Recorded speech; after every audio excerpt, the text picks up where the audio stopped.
Et merci de choisir Sport FM, la référence sportive. C'est Samedi Sport, comme vous le savez. Et nous avons des invités en studio. Déjà, nous avons Tino Adjete, vous le connaissez. Il a été membre de la Fédération togolaise de football. Il est là aujourd'hui pour parler avec nous de foot éthique. Voilà, bonjour, bonne arrivée. Merci, bonjour à vous. Aristide Kouevidien, merci d'être là. C'est un plaisir, bonjour à tous. Mais en attendant, il y a, on va dire, un événement ce jour. C'est le début, ou bien l'ouverture de la deuxième division nationale de football. On va en parler un tout petit peu. Et tout d'abord, le calendrier de cette première journée de la D2 nationale de football. Dans la zone sud, un match est en avancée ce samedi. Il va opposer au stade de la JCA, la Jeunesse Club d'Aguanivé, à la Sosa de Lomé. Dimanche, le terrain de l'état-major des forces armées togolaises sert de cadre à un classique entre Agaza et l'Entente 2. Duel de proximité à Tablibo entre Arabia Local et Espoir FC du Zior. Dans les plateaux, le nouveau venu Tambo de Dacha reçoit l'étoile filante de Lomé. Puis à Moritan dans l'Est Mono, l'autre promu, Koto FC, attend de pied ferme Kotocom de Lavier. 5 autres rencontres sont au menu dans la zone nord. Samedi, Bikenti de Bassar, dont le terrain est suspendu, reçoit à Niamtougou Bunja de Ketao. À Bafilo, toujours samedi, le champion national de la 3e division, le centre de formation ACNOR offre son hospitalité à Fouadan de Dapaon. AS Bina Fukba de Sotobois est aussi au menu samedi à Pagouda. Les 2 derniers matchs ont lieu dimanche. À Agbandi, l'US Agbandi reçoit Doumbé de Mango, puis à Niamtogo, Kakadel de Doufelgou a rendez-vous avec Agoua de Koussuntou. Et vous avez là le calendrier de cette première journée de la 2e division nationale de football. Vous savez, il y a des nouveaux venus dans cette compétition comme Koto Club de Mouretan. Ici, nous allons vous proposer d'écouter le chargé de communication Emmanuel Ojo des Panthères de Mouretan. L'équipe de Koto FC de Mouretan a fait ses armes comme toutes les autres équipes d'ailleurs, puisque vous savez que cette équipe est logée donc dans la poule du Sud et une poule qui compte des équipes expérimentées en matière donc du championnat du Togo. Donc elle se prépare très bien et joue également des matchs amicaux. Essaie donc de constituer l'équipe type. Est-ce que l'effectif a étoffé? Est-ce que vous avez cherché de nouveaux joueurs? Oui, nous l'avons dit entre-temps que nous n'avons pas essayé donc de casser l'équipe. La squelette, elle est là et donc il faut ajouter 2 ou 3 joueurs expérimentés. Voilà, et quelques 2 ou 3 joueurs expérimentés sont là, mais ce n'est pas des noms connus de tout le monde. Et c'est des gens qui jouent dans ce championnat également, qui connaissent ce championnat. Donc ils sont dans l'effectif. Vous venez de dire qu'il y a de grands clubs dans la zone sud. Est-ce que quelque part vous n'avez pas peur de cette 2e division-là? Je l'avais souvent dit, on n'a pas peur parce que c'est un projet qui est mûri. Et je crois que Koto FC doit pouvoir apprendre aux côtés de ses équipes. Et donc, Koto, avec toute la sérénité, va aborder ce championnat et va apprendre, certes, mais va également montrer de quoi elle est capable, sans peur au ventre. Donc, Koto va aborder le championnat. Et voilà, Emmanuel Ojo, chargé de communication du Koto Club de Mouretan, interrogé par Grégoire Attignon, un nouveau venu également dans cette compétition, c'est le CDF Raknour de Bafilo, un centre de formation qui place un club en 2e division nationale. Cela reste à féliciter. Ils ont un match, on va dire, de grande envergure tout de suite contre Fouadan de Dapaon. Et les prévisions de ce match avec le coach de cette équipe, on va l'écouter. On est venu apprendre. C'est un moyen pour nous aussi de défendre les talents que nous formons. C'est notre objectif. Nous ne sommes pas là pour monter en même temps en 1e division, mais l'appétit peut venir en mangeant. Si ça vient, bon, c'est Dieu qui a voulu, on va le faire, mais on va faire un effort pour jouer le maintien. Essayer de prendre attache avec les grands et voir ce que ça va donner. On peut régler encore beaucoup de choses, alors que de l'autre côté, avec Fouadan, ils sont là, c'est les entraînements, les matchs amicaux. Bon, ils n'ont pas encore fait un match comme ça. Ça peut nous permettre de les surprendre, surtout que nous sommes à la première journée. Fouadan a plus d'expérience, mais attention, c'est ce que semble dire le coach Assaman du CDF. Arknour, Moudib Falana, bonjour. Yama et bonjour à tous ceux qui nous suivent en ce moment. Tout va bien? Ça va, on rend grâce. Alors, Aristide, voulez-vous faire une projection sur cette 2e division qui commence?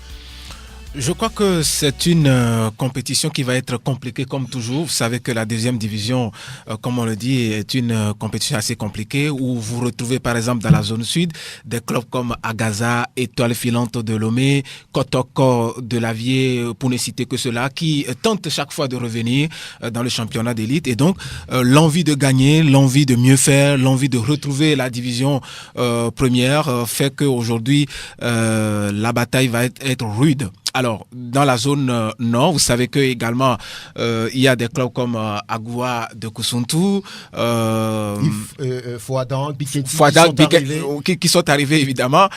Si on se réfère à la saison dernière, par exemple, on dira que une équipe d'Unisport qui a eu cette, qui n'a pas eu cette chance-là de pouvoir résister en première division est redescendue et qui a eu cette chance maintenant de remonter en première division. C'est rare de retrouver des clubs comme ça parce qu'on a vu avec même des clubs dans la zone sud, Espoir FC de Zio qui est venu en première division aussitôt qui est reparti. Et donc je dis quand même que ça va être compliqué. Mais non, heureusement que cette année nous avons 10 clubs des deux côtés. Puisque l'année dernière, rappelez-vous, on avait 10 dans la zone sud et 8 dans la zone la zone nord.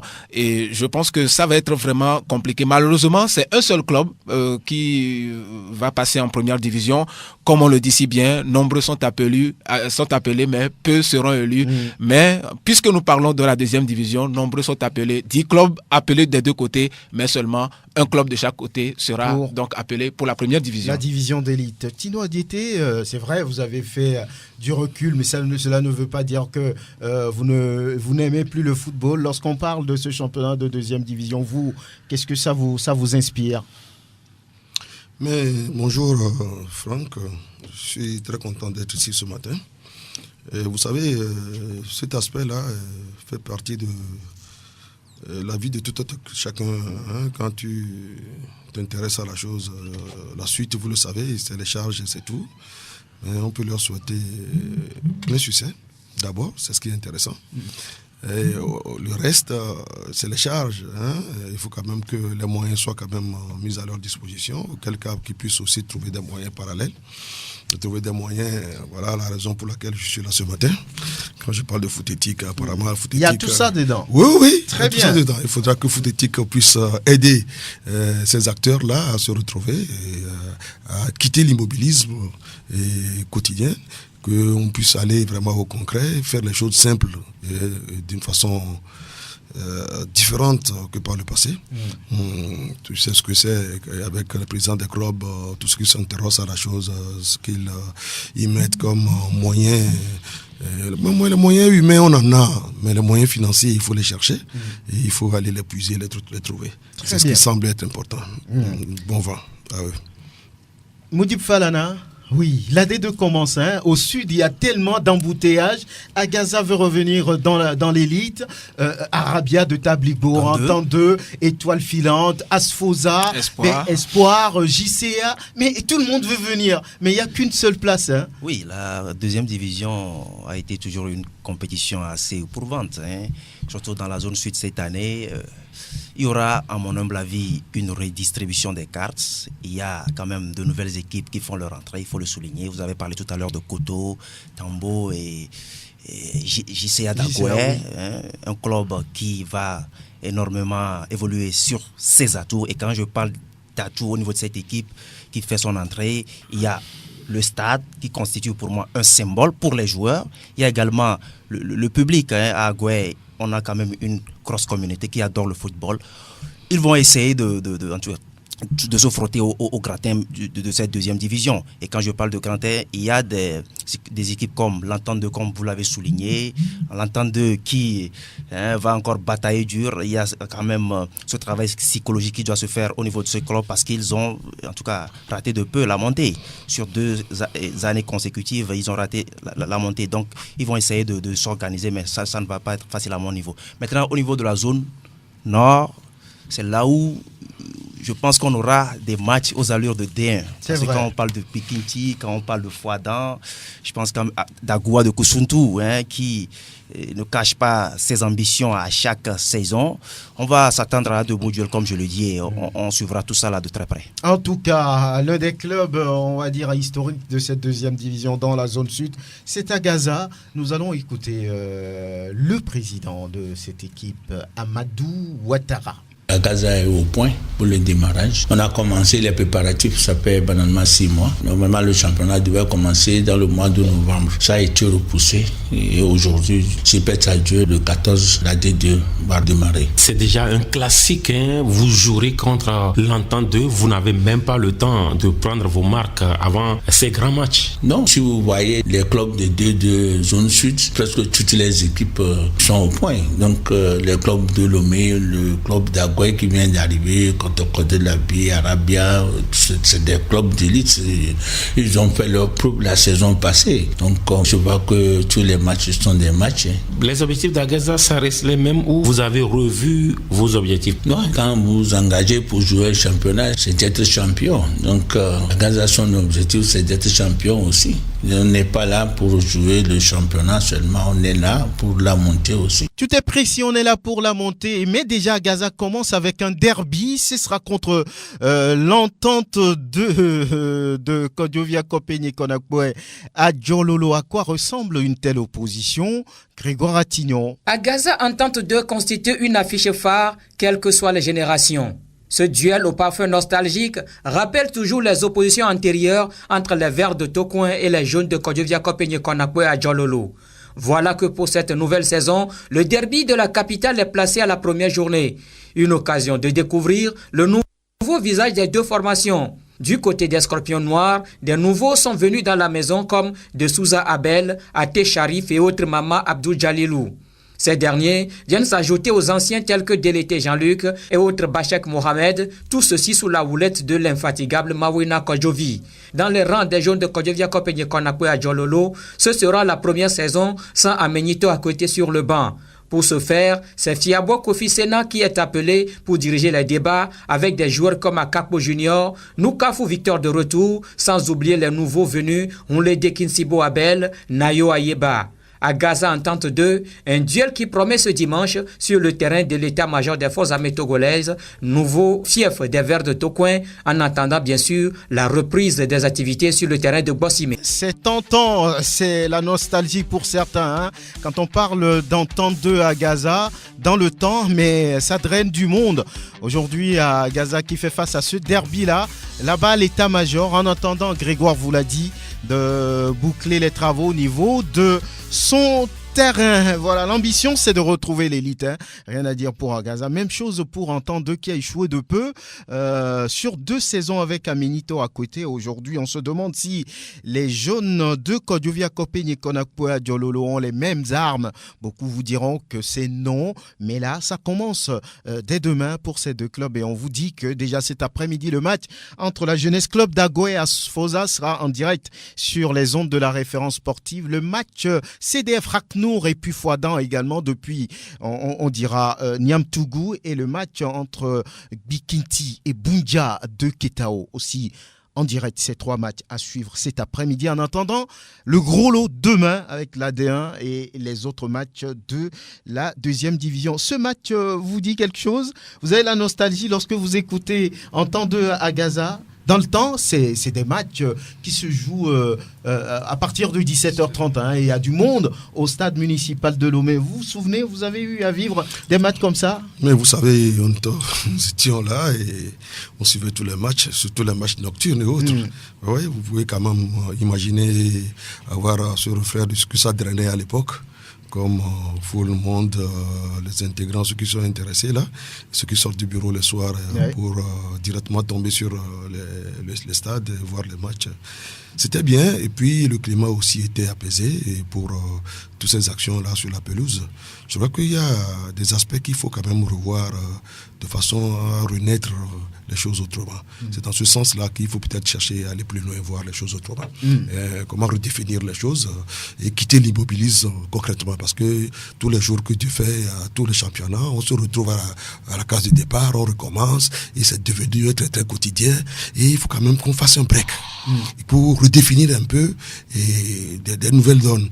Parce que les choses évoluent et la citoyenneté s'agrandit et nos campagnes s'agrandissent et les villes s'agrandissent. Ben, qu'est-ce qu'il faut faire? Il faut maintenant rénover, il faut maintenant redynamiser. Et c'est ce qui nous manque. Et oui, il faut avoir ces idées-là. Et pour revenir sur ce qui a engendré, qui a attiré les gens au stade par le passé, pourquoi un match si important qui va se dérouler à Lomé entre des deux clubs phares. Et puis, bon, vous irez là-bas et vous verrez que le stade sera vide. Un dixième de je ne sais pas quoi. Il n'y a plus de monde. Il n'y a plus de monde. Justement, il faut vraiment redynamiser, voir un peu ce qu'il faut faire d'une façon autre que ce qui se faisait avant. Quoi. Je t'imagine, quand je le dis, je reviens là-dessus, quitter cet immobilisme-là qui gêne, qui donne plus de fruits. Très bien. Kader, je vous vois bouger, gesticuler. Vous avez envie de dire un mot à propos d'Entendre à Gaza? Entendre à Gaza, c'est la nostalgie. Sinon, on a cette nostalgie de cette grande rencontre, effectivement, comme ce que le grand frère vient de dire. En ce temps, le terrain est plein à craquer. On joue à partir de 17h et tu vois tout le monde se précipite pour venir au stade sur ce grand match. Mais voilà que ces derniers temps, ça n'attire pas de monde et que, encore, ces deux clubs sont en D2, ça fait mal. Qu'est-ce qui explique ça selon vous? Oui, c'est ce que le grand frère disait. Et c'est l'immobilisme. Et maintenant, le football, c'est les moyens. On n'a pas les moyens. Et je parlais de ces équipes des années 80 qui ont l'orgueil. Et c'est des clubs identitaires. Si vous prenez des joueurs comme Rafiou Moutero, les José Massaoudou, les Mawena, ils ont connu un seul club. Si vous prenez des joueurs comme les Leçons Plaka, les Kwavedji de l'entente, c'est ça, c'est un seul club. Maintenant, il y a trop de transhumance. Tu vois, un joueur, il y a une saison ici, ça file là-bas, ça va. Non, si tu vois, demandez à Ezé Tomedego de Gomido, il connaît combien de clubs dans sa vie? C'est Gomido de Palimi. Demandez Issa Sakibou, il connaît combien de clubs? C'est Massi. Demandez et Boukari Sadou, il connaît combien de clubs? Il faut dire, c'est ça. Mais maintenant, on joue une saison ici, ou bien 6 mois, on part. Vous voyez, c'est ça. C'est que je vois que les gens n'ont pas d'orgueil, n'ont pas l'amour de leur maillot. Il faut que toutes ces choses-là reviennent. On redéfinisse les bases du football nouveau. Vous voyez, ça va décoller. Oui, on va pouvoir continuer maintenant avec la D1. On va enchaîner aussi rapidement avant d'attaquer les sujets principaux. La D1 qui va disputer sa 9e journée. Et la question que tout le monde se pose, c'est de savoir si Unisport a resté toujours invincible, invaincu après 9 journées de championnat. On avait annoncé peut-être l'échec, la chute à l'état-major la dernière fois. L'entraîneur même du Dynamique togolais l'avait promis, a défié même le club, dit à Unisport que nous allons le battre. Mais ça a été le contraire. Cette fois-ci, l'équipe va jouer sur le littoral face au requin mâle, les dents de la mer. Est-ce que Unisport est prêt? On verra tout ça en entendant le calendrier de cette 9e journée avec Latif Youma. À Sokode, Semassi, la lanterne rouge reçoit Ifodje d'Atapame. Duel 2 continentaux à Wome entre Maranatha et la SK. Asko, qui venait de perdre son invincibilité, attend de pied ferme à Kara Gomido de Palimi. En plein tourment, la Estogoport fait le déplacement de Bafilo où l'attend Sarah FC. Périlleux déplacement du leader Unisport dans les lacs pour y jouer Gboulessou. Koroke reçoit à Chamba Ange de Ngotien, puis derby loméen entre la SOTR et le Dynamique togolais. Voilà, Latif Youma, le décor est planté pour la 9e journée de cette première division nationale de football. Et déjà un derby à Lomé, Aristide Covidien, celui-là qui oppose la SOTR au Dynamique togolais. C'est vrai, les deux clubs ne sont pas aussi impressionnants en championnat. Ah oui, mais ça va être compliqué. Ça reste d'abord un derby, surtout qu'au niveau de l'AS OTR, il y a aussi cette difficulté-là de pouvoir décoller depuis le début de ce championnat. Par contre, à l'état-major, on a l'impression que dès que cette équipe se retrouve devant les officiers supérieurs de l'armée, c'est une équipe qui n'arrive pas à dérouler.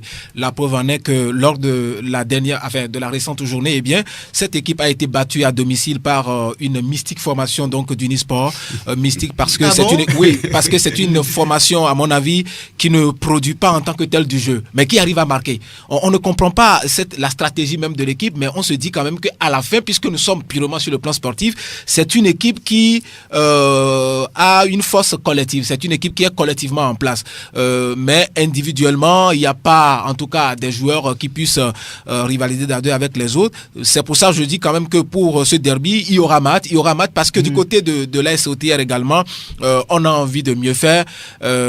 J'ose croire peut-être que ce match ne puisse pas se solder sur un score de parité, puisque déjà à la fin de la récente journée à l'état-major, Oloufade Adekami a dit il a dit quelque chose de très important. Je vais vous rappeler cela.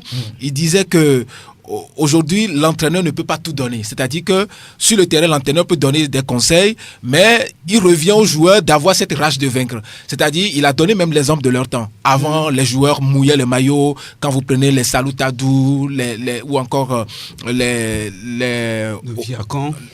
Et plein d'autres joueurs, c'est des gens qui jouaient non pas forcément parce qu'on leur demandait de jouer, qui avaient forcément envie de jouer, et donc il disait à la 9e journée par exemple, par rapport à ce derby qui va opposer l'AS OTR, puisque lui-même il est pour l'instant gêné du fait qu'il a une obligation de résultat avec les robots rouges, il ose peut-être voir une autre équipe du Dynamique Togolais, mais moi je crois quand même que en face ça va être compliqué parce que Dynamique Togolais avec le gardien, l'autre gardien des éperviers locaux, Adri Agbeko, la dernière fois, il a bien assuré derrière, contrairement à ce qu'on a vu avec Sadat lors de la 8e journée ou la 7e journée, je crois. Je pense que maintenant, lorsque vous avez une équipe en place avec un bon gardien derrière, eh bien, ça peut du moins se rassurer, n'est-ce pas, les joueurs de champ.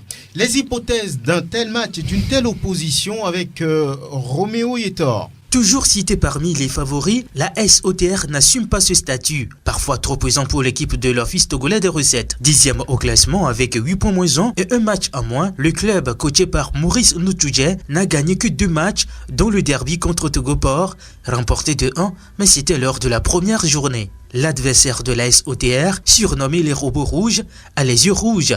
Et pour cause, battu à domicile par le leader Unisport lors du 8e chapitre.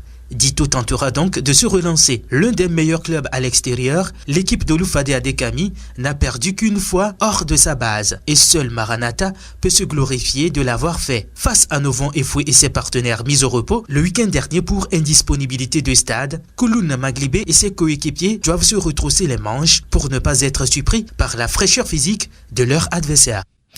Roméo Yetor, à propos du match AS OTR Dynamique Togolais, on va saisir l'occasion pour saluer, pour dire bonne arrivée à Henri Diagba. Bonjour. Bonjour Franck, bonjour à tout le monde autour de la table et à mon cher ami Tino Adjeté. Ça fait belle lurette. Je profite de l'occasion pour lui présenter mes condoléances aussi parce que j'étais absent quand j'ai appris la nouvelle. Et toutes mes pensées pieuses pour votre épouse. Merci bien. Merci. Voilà. Condoléances, on l'a déjà dit ici à Sport FM. Henri Diagba, vous le connaissez, il est le patron de Connect FIFA à la fédération. Il est le président de la commission qui m'échappe déjà, la commission Football des Jeunes, vice-président. Voilà. Merci d'être au rendez-vous. On va parler de ce match-là qui intéresse tout le monde. Très rapidement, il s'agit de ce match entre Gboresso et Unisport. Les prévisions du jeune entraîneur Sibabi Akpo. On a commencé, la petite vient en mangeant, on ne s'affole pas et on n'a pas de pression. On sait que c'est le début du championnat. La phase aller n'est pas encore terminée, tout est possible. Mais nous espérons pouvoir garder le cap et avancer à petit coup. Gboresso va nous attendre maintenant, ce n'est plus sur 2 pieds mais sur 4 pieds. Donc nous allons nous préparer par rapport à ça. Peut-être qu'on aura aussi notre partition à jouer. Voilà, notre partition jouée. Moudib Falana, dans l'une de vos parutions, vous avez parlé du travail abattu par le président Machoud de cette équipe d'Unisport. Oui, c'est un président qui aime la chose, qui met les moyens. C'est ça qui permet aujourd'hui à Unisport d'être ce promu surprenant qui tient tête à tout le monde. Dito a tenté, Aïssoté a tenté, Semassi a tenté, Gomido a tenté, la SCK a tenté. Personne parmi ces grosses écuries n'a réussi. Hein. Il faut souligner d'abord le fait que cette équipe connaît déjà un peu la première division. Vous parlez tout à l'heure de Amadou Machoud, Yerima. Au niveau de la rédaction du Mérite Sportif, nous avons braqué nos projecteurs sur ce président parce qu'aujourd'hui, à Unisport, il y a une vision, un projet qui est porté et c'est ce monsieur-là qui est derrière en train de tirer les ficelles. Nous avons jugé bon de nous intéresser un peu au management qui se fait aujourd'hui autour de ce club, tout simplement parce que celui qui porte le projet, c'est un homme assez discret. Moi, personnellement, j'ai eu la chance de le rencontrer en 2012. N'oublions pas d'abord qu'il a fait le bureau de Semassi. Ça veut dire quand même que c'est quelqu'un qui, quand bien même il n'est pas assez visible sur le terrain du football, mais c'est un monsieur qui s'adonne vraiment à la chose. C'est un homme avisé. Très discret, très discret surtout. Et quand moi j'ai eu la chance de le rencontrer, notre discussion a été portée sur un bouquin que j'avais publié en 2012, Les réalités du sport au Togo, où on parlait un peu de cette époque Semassi-là, et il me disait que lui, l'époque 80 de Semassi l'a marqué. Il me donne l'exemple de Ouro Abbas, un joueur qui a évolué à Semassi, Ouro Abbas. Il disait les Ouro Abbas jouaient vraiment avec le cœur, que eux, cette passion du football à leur niveau est née du travail fait par des gens comme des Ouro Abbas, les Maïga, les Alassane Nassirou de Semassi. Donc, j'ai quand même gardé ce contact-là avec ce monsieur aujourd'hui, le retrouver à la tête d'une équipe qui est en train de dérouler le jeu, comme cela se dit dans le jargon du football, même si je vais titiller un peu Aristide Covidien qui parlait de mysticisme au niveau de cette équipe. Je pense quand même que c'est un club qui est assez organisé. Quand vous suivez même le développement de l'entraîneur, on sent qu'il y a quelque chose qui est en train de naître. Et au fil des matchs, cette équipe est en train tout simplement de prendre confiance. On a attendu, en tout cas, la première performance de cette équipe contre Dito, ce n'a pas eu lieu. Bien sûr, ils feront un déplacement assez périlleux à Zola, ça ne va pas être facile. Mais je pense quand même que c'est un club qui n'a rien à perdre. N'oublions pas que c'est un promu. Ils ne vont pas forcément viser le titre, mais ils vont faire durer le suspense. Peut-être Unisport a déjà sauvé sa saison, déjà assuré son maintien. On prend la direction de Sokodé, le temps de retrouver Guler Inoussa. Guler Inoussa, bonjour. Bonjour, nous, Yama Franck, bonjour aux auditeurs. Chers invités, bonjour. Merci de nous avoir accompagnés au moment venu, chaque samedi, et les autres émissions, vendredi, lundi, mardi, ainsi de suite. Bonjour. Oui, est-ce qu'on est déjà sur place à Niamtougou? Non. Non. Franck, nous, Yama, décollage, Sokoré, Kara, Niamtougou, midi, et puis 13h, on est à Kara, et puis Niamtougou, les yeux fermés.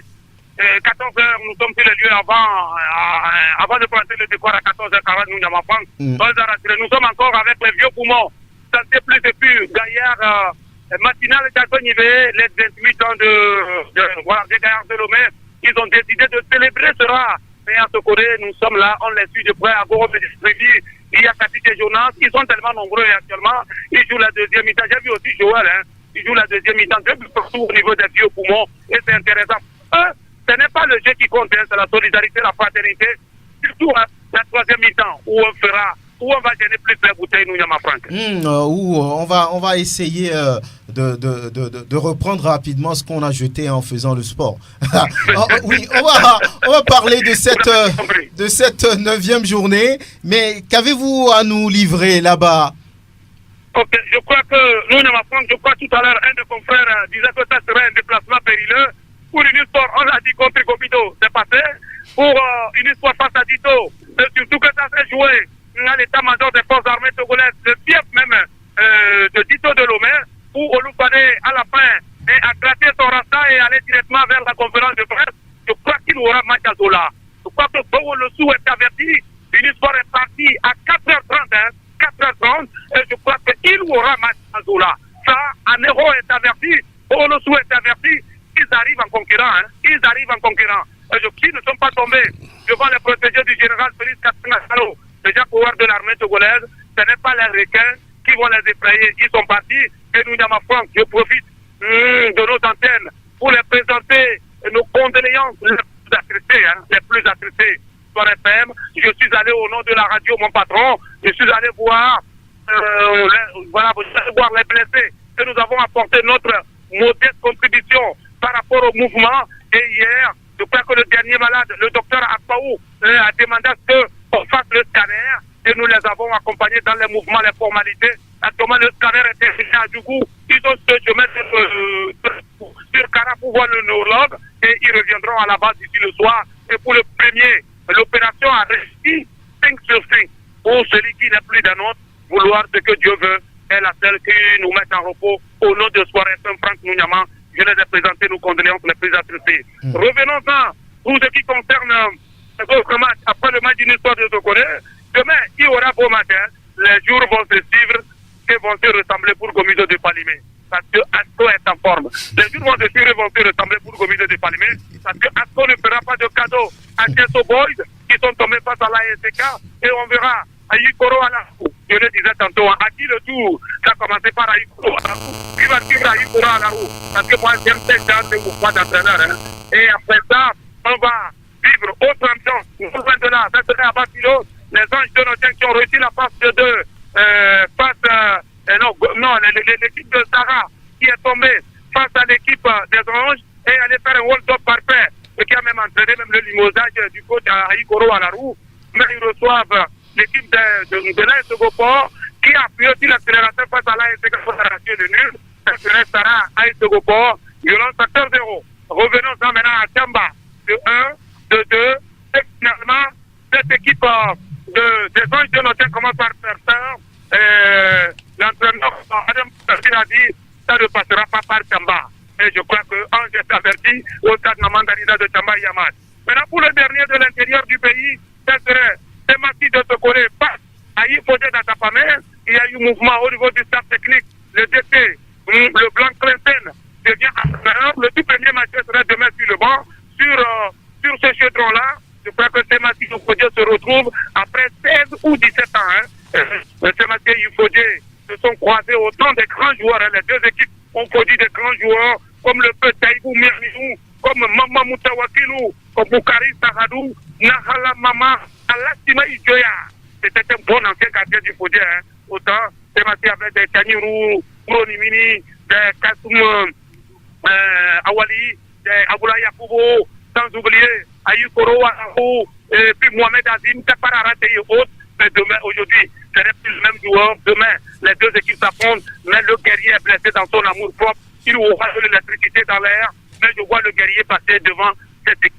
Cette colline Nouniama Franck pour la première division. Voilà, donc on va rapidement ramasser ce qui va y avoir comme D2 là-bas, très rapidement. Ah oui.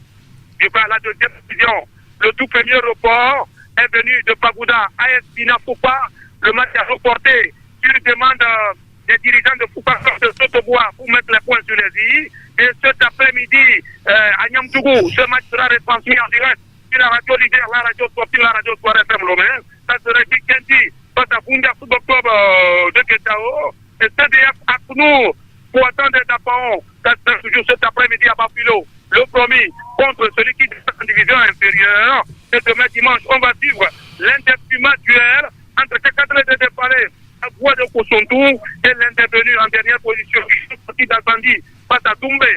Football Club de Mango. Franck Nouniama, le plus difficile pour la fédération, mon colonel, c'est là le plus difficile. La deuxième division est plus compliquée que la première division, mais nous allons souhaiter que même dans les amours le plus reculés où on jouera ces matchs-là, que ça se joue avec violence, facteur 0. On ne doit plus faire de cadeaux à qui que ce soit, et peut-être dans les périphéries Nouniama France, un tournoi est prévu à Bassa, mais en dernière minute, le tournoi est reporté. Après le tournoi de la solidarité et à Pagouda, remporté par Pagouda devant Kemerida, et un tournoi de la fraternité se joue actuellement du côté du canton de Siou, Et on suivra la grande finale va opposer Badidigou face à Birgou. Et les deux finalistes vont finir Borga sur la marque de 2-0. Et puis, Patébé, et ça c'est le village de la fonction publique à Gilbert Bawara, est tombé devant Birga, devant Birgou sur la marque de 3. La finale est prévue pour le week-end prochain. Et s'entretenir même dans les amours les plus reconnus, de parler de la solidarité, de la fraternité, le football, c'est un facteur d'union. Franck Nouniama, rendez-vous 15h au stade à Nico Palako de Niamtougou pour le match Kenti. Merci, à très bientôt, Guler Inoussa. Et on va rapidement boucler le calendrier en vous disant qu'il y a match entre Maranatha et ASK. Maranatha stoppé le week-end dernier dans sa série. Paris-Faudière reçoit le champion sortant ASK. Et les prévisions d'un tel match avec Kassim Gouiazou. On va récupérer certains joueurs, ça va nous permettre de relancer notre équipe. Il faut reconnaître qu'on a du mal à démarrer le championnat. On est en train de réfléchir aussi sur ça. J'espère que ça ne serait pas trop tard. Vous allez gagner à Wamé? Tous les matchs, on a l'idée de gagner. Mais il ne faut pas oublier l'adversaire qui est en face aussi, c'est un grand adversaire. Mais ce qui est sûr, on essaiera d'aller à Wamé pour chercher les 3 points. On essaie d'aller à Wamé pour chercher les 3 points. Dixit Kassim Gouiazou, l'entraîneur des chauffeurs de la Cosa. Et l'Aistogupor également joue pour le compte de cette 9e journée. Ce sera face à Sarah Football Club de Bafilo. Aïe, aïe, aïe, c'est pas facile pour les porteurs. Hein. Mais Brahima, l'entraîneur de cette équipe, y croit. Il faut aller gagner. Si on veut rester dans les pelotons de tête, il faut aller gagner. Très dur même. Très très dur. Mais chacun a sa chance. Nous, on va aller là-bas avec nos armes à la main. Je pense que aussi, on peut faire quelque chose là-bas.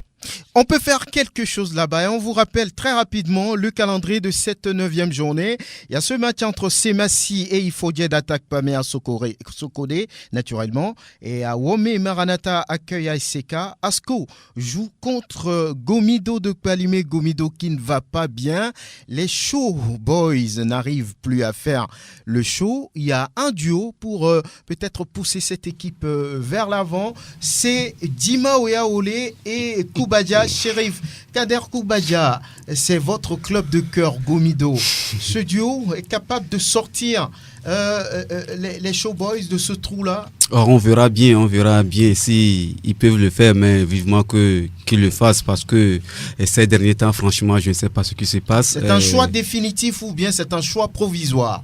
Bon, on verra peut-être après 3 matchs, on verra aussi ce qu'ils vont donner, puisque bon, avoir la performance de l'équipe, 5 défaites, mais ça n'a jamais existé dans ce club de Gomido. Moi, je connaissais Gomido depuis mon tendre enfance. J'ai fait mes pas à Gomido et je n'ai jamais connu 5 défaites. Une telle série avec Gomido de Palimé. Franchement, ça fait mal. Le vendredi même, j'étais à Palimé. J'ai rencontré quelques dirigeants de Gomido. Je devais participer à l'entraînement qui était à huis clos, mais malheureusement, une grande pluie s'était abattue à Palimé. Je n'ai pas pu, je dois regagner Lomé le même vendredi.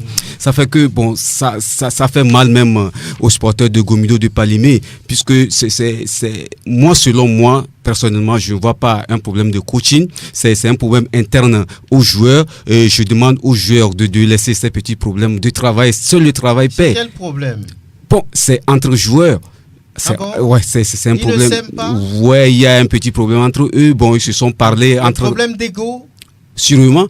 Ils se sont parlé avec certains dirigeants le jeudi et on a tout aplani. Bon, croyant que le dimanche, on va commencer avec Sarah, mais malheureusement, Prosper et à Palimé, il a vu le jeu déroulé par Gomido. Il a des occasions, c'est pour Gomido, mais c'est Sarah qui a gagné. Ça veut dire qu'il y a un problème. Donc, heureusement que après 5 défaites, un bureau sérieux ne peut jamais garder un entraîneur après 5 défaites. Donc on a jugé bon de faire appel aux 2 internationaux. Bon, je pense que ça va aller. Cette fois-ci, j'ai écouté mon ami Guler, mais il se trompe. Ouais, il se trompe. On va commencer par Kara. Ah bon? Ouais. Là-bas? Ouais, là-bas, Kara. Chez les Condonats. Vous y croyez? On verra bien. Ouais. Oloufadé avait dit la même chose face à Unisport. Hein? Malheureusement pour Oloufadé, c'est un autre Oloufadé qui a marqué contre lui. Ah mais voilà, donc. Voilà. Et il y a d'autres matchs comme Asko Gomido, on vous l'a dit justement. Sarah Football Club joue contre l'AS Togoport à Bafilo. Boulessou reçoit le leader Unisport qui impressionne d'ailleurs. Ce match entre l'AS OTA, le Dynamique togolais, et puis Koroki Football Club joue contre Ange pour être complet au niveau de cette 9e journée. Mama Uyao, secrétaire général de l'association des joueurs de foot du Togo, le week-end dernier, c'était l'occasion pour remettre le premier trophée de meilleur joueur de la saison. Non, pas de la saison, du mois de novembre. C'était à l'endroit de Fousseni Rafiou de Unisport justement. Comment ça s'est passé? Oh, ça s'était bien passé dans une ambiance bon enfant. Devant un public très nombreux à l'état-major là-bas, à l'heure prévue, avec le concours du commissaire au match. Ça s'est passé comme nous l'avons voulu à la mi-temps. Et c'était le vice-président, le deuxième vice-président Tchakondo Sebabi, accompagné du président de la JFT Ouro Mustafa, qui ont remis ce prix-là. Et derrière ce prix, nous disons que c'est un travail abattu par la rédaction, les journalistes de Sport FM d'ailleurs, qui sont sur tous les matchs sur le territoire national à chaque journée du championnat, qui ont pu dégager, comme d'habitude, le meilleur joueur du mois de novembre, qui a reçu une enveloppe, un trophée des gadgets Togocel. On a vu le trophée changer, on va dire, de visage. Ouais. C'est plus le trophée avec lequel on a commencé. Maintenant, on a changé. Oui, on a voulu. C'est dire que ça promet pour l'avenir. Ça promet vraiment. C'est pour créer encore plus d'émulation au niveau des joueurs. Le joueur même a réagi.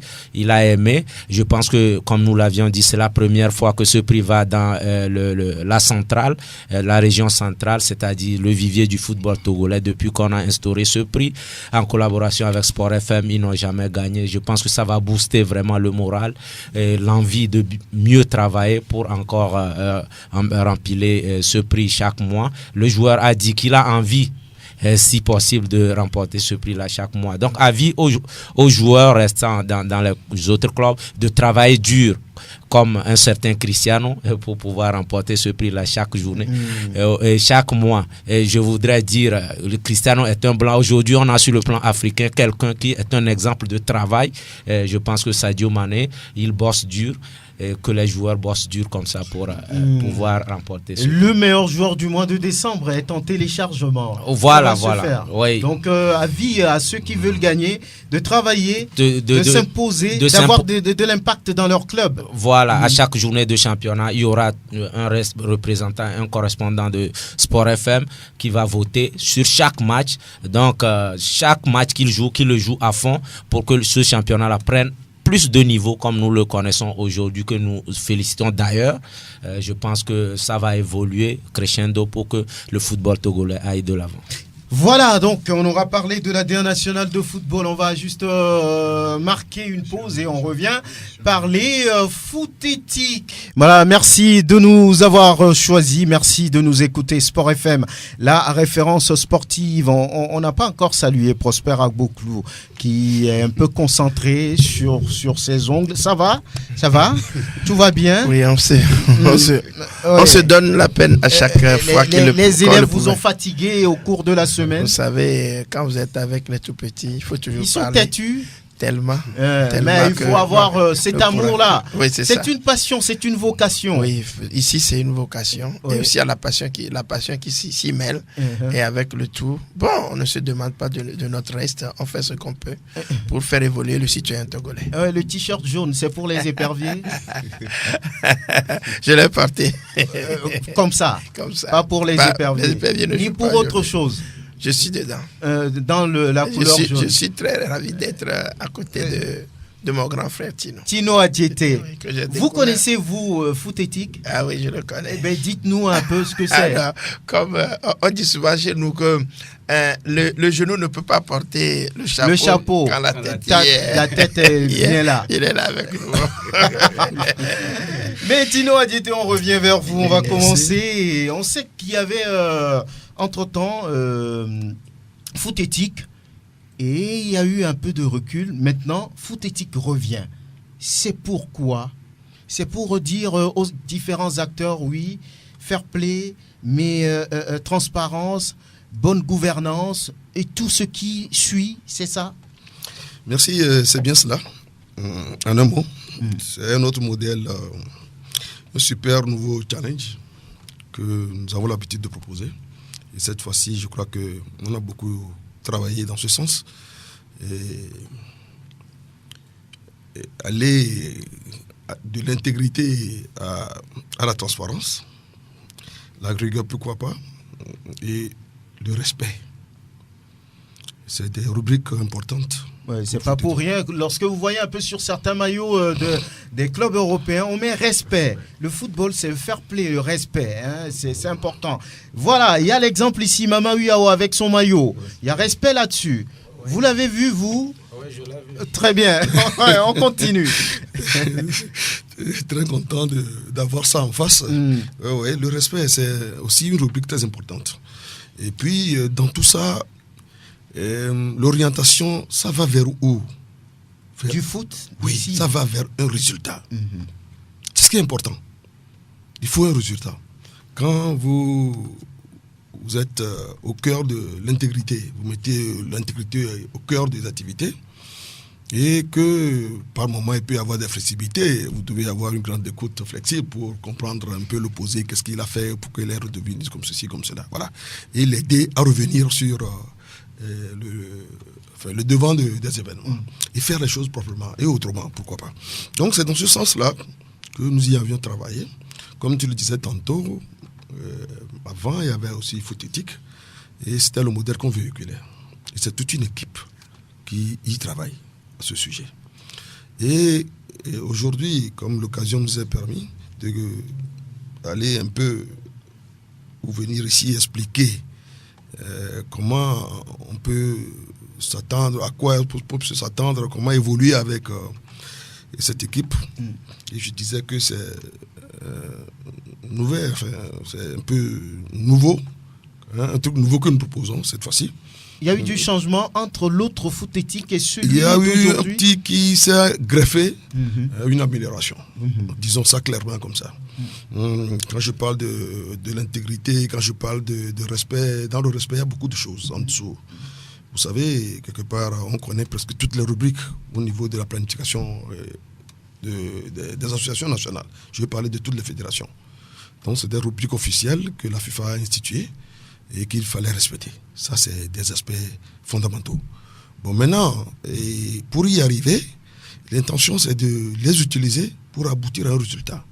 Vous pensez aujourd'hui que le football, par exemple, ne produit pas de résultats? On fait les choses au jour le jour, il n'y a pas de planification derrière? Mais vous savez, c'est pas moi qui... En dehors de moi, mais il y a toute la généralité qui a observé le même constat. On en est arrivé au point où il fallait quand même mettre de la pression, il fallait quand même dire les choses autrement et convier les bonnes volontés à y mettre sien pour que ça puisse avancer.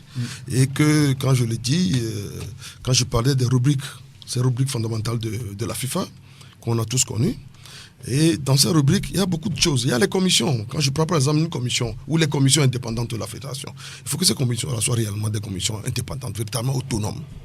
Quand on veut parler des commissions. Ça, c'est un. Ensuite, il y a d'autres commissions. Par exemple, si on prend la commission de discipline.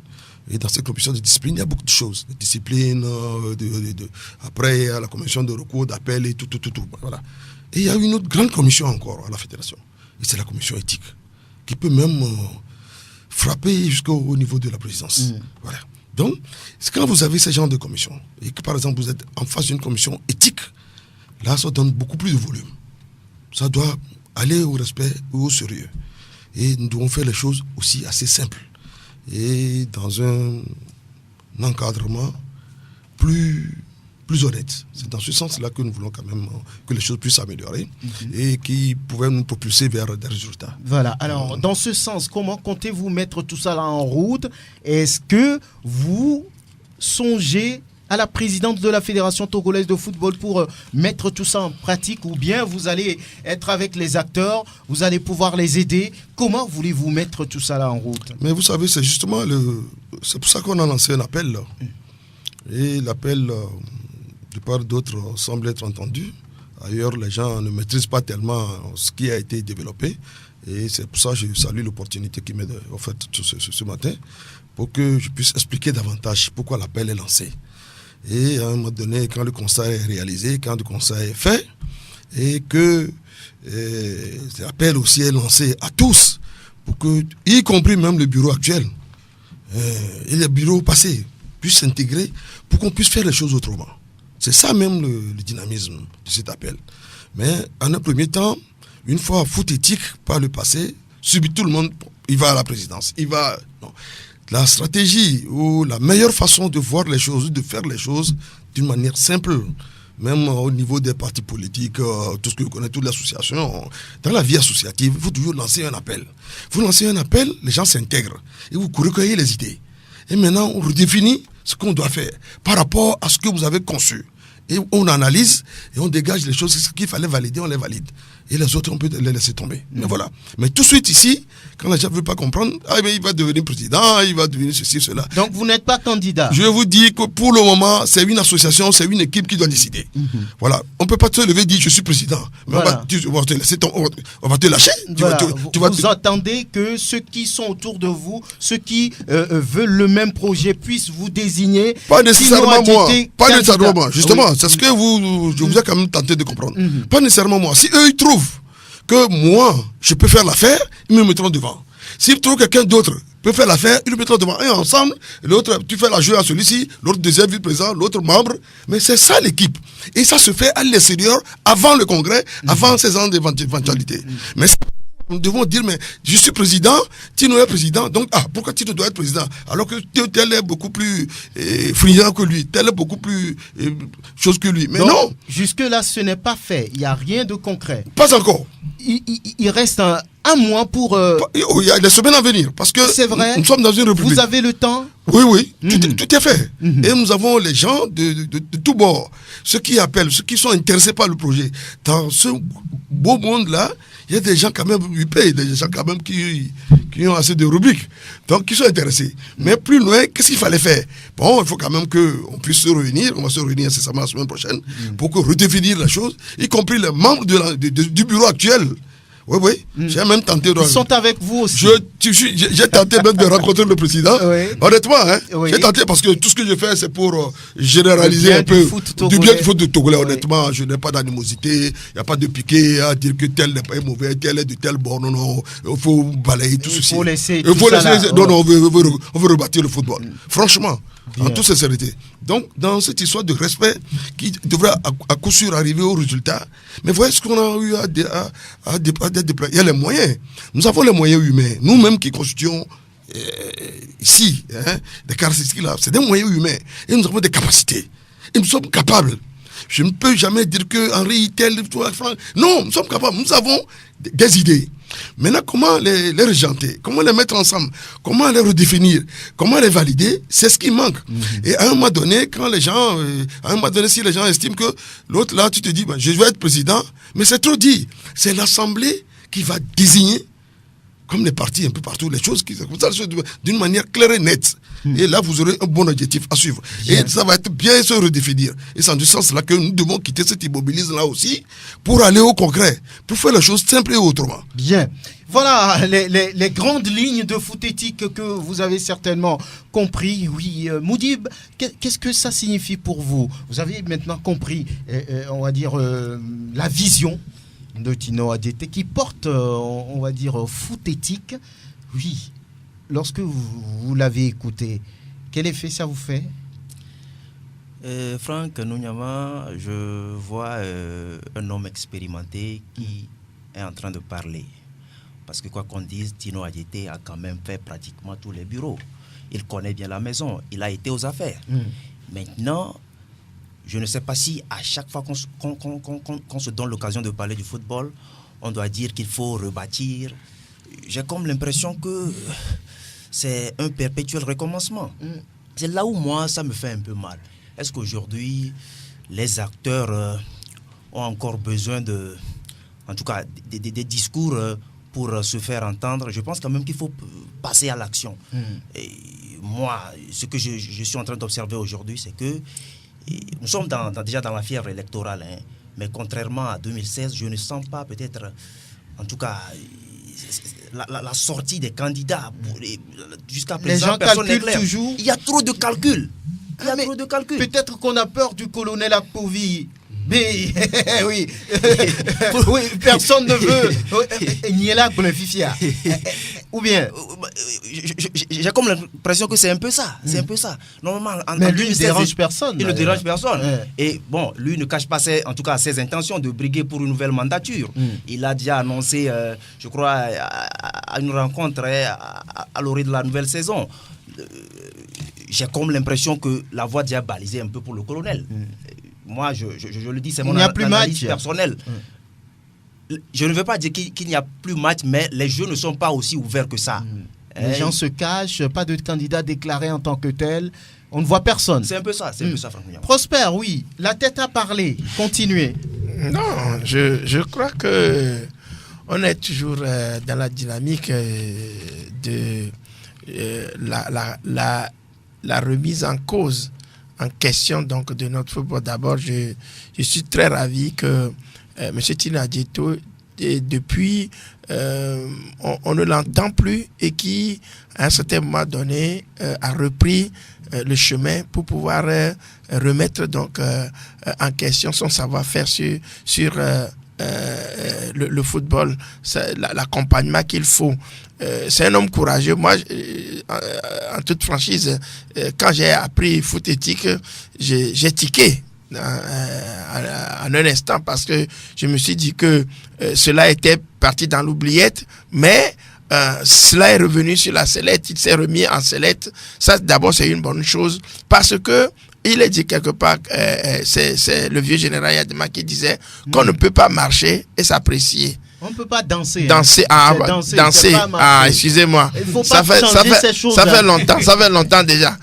On est toujours dans la même dynamique. On ne peut pas danser et s'apprécier à la fois.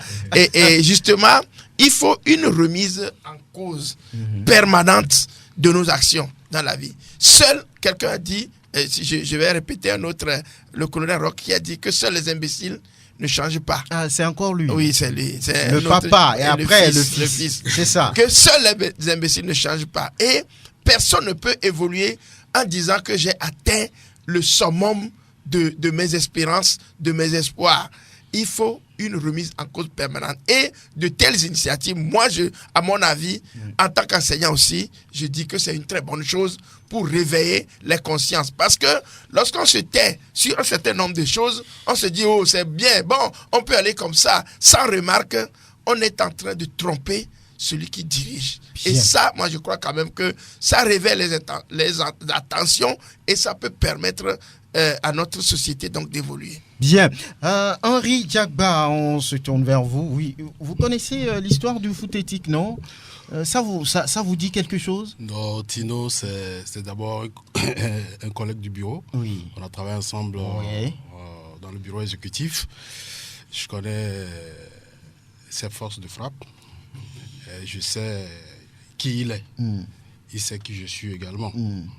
Tant bien même que en football, nous n'avons pas l'adversité. Ça, il faut que nous enseignons cela à l'opinion.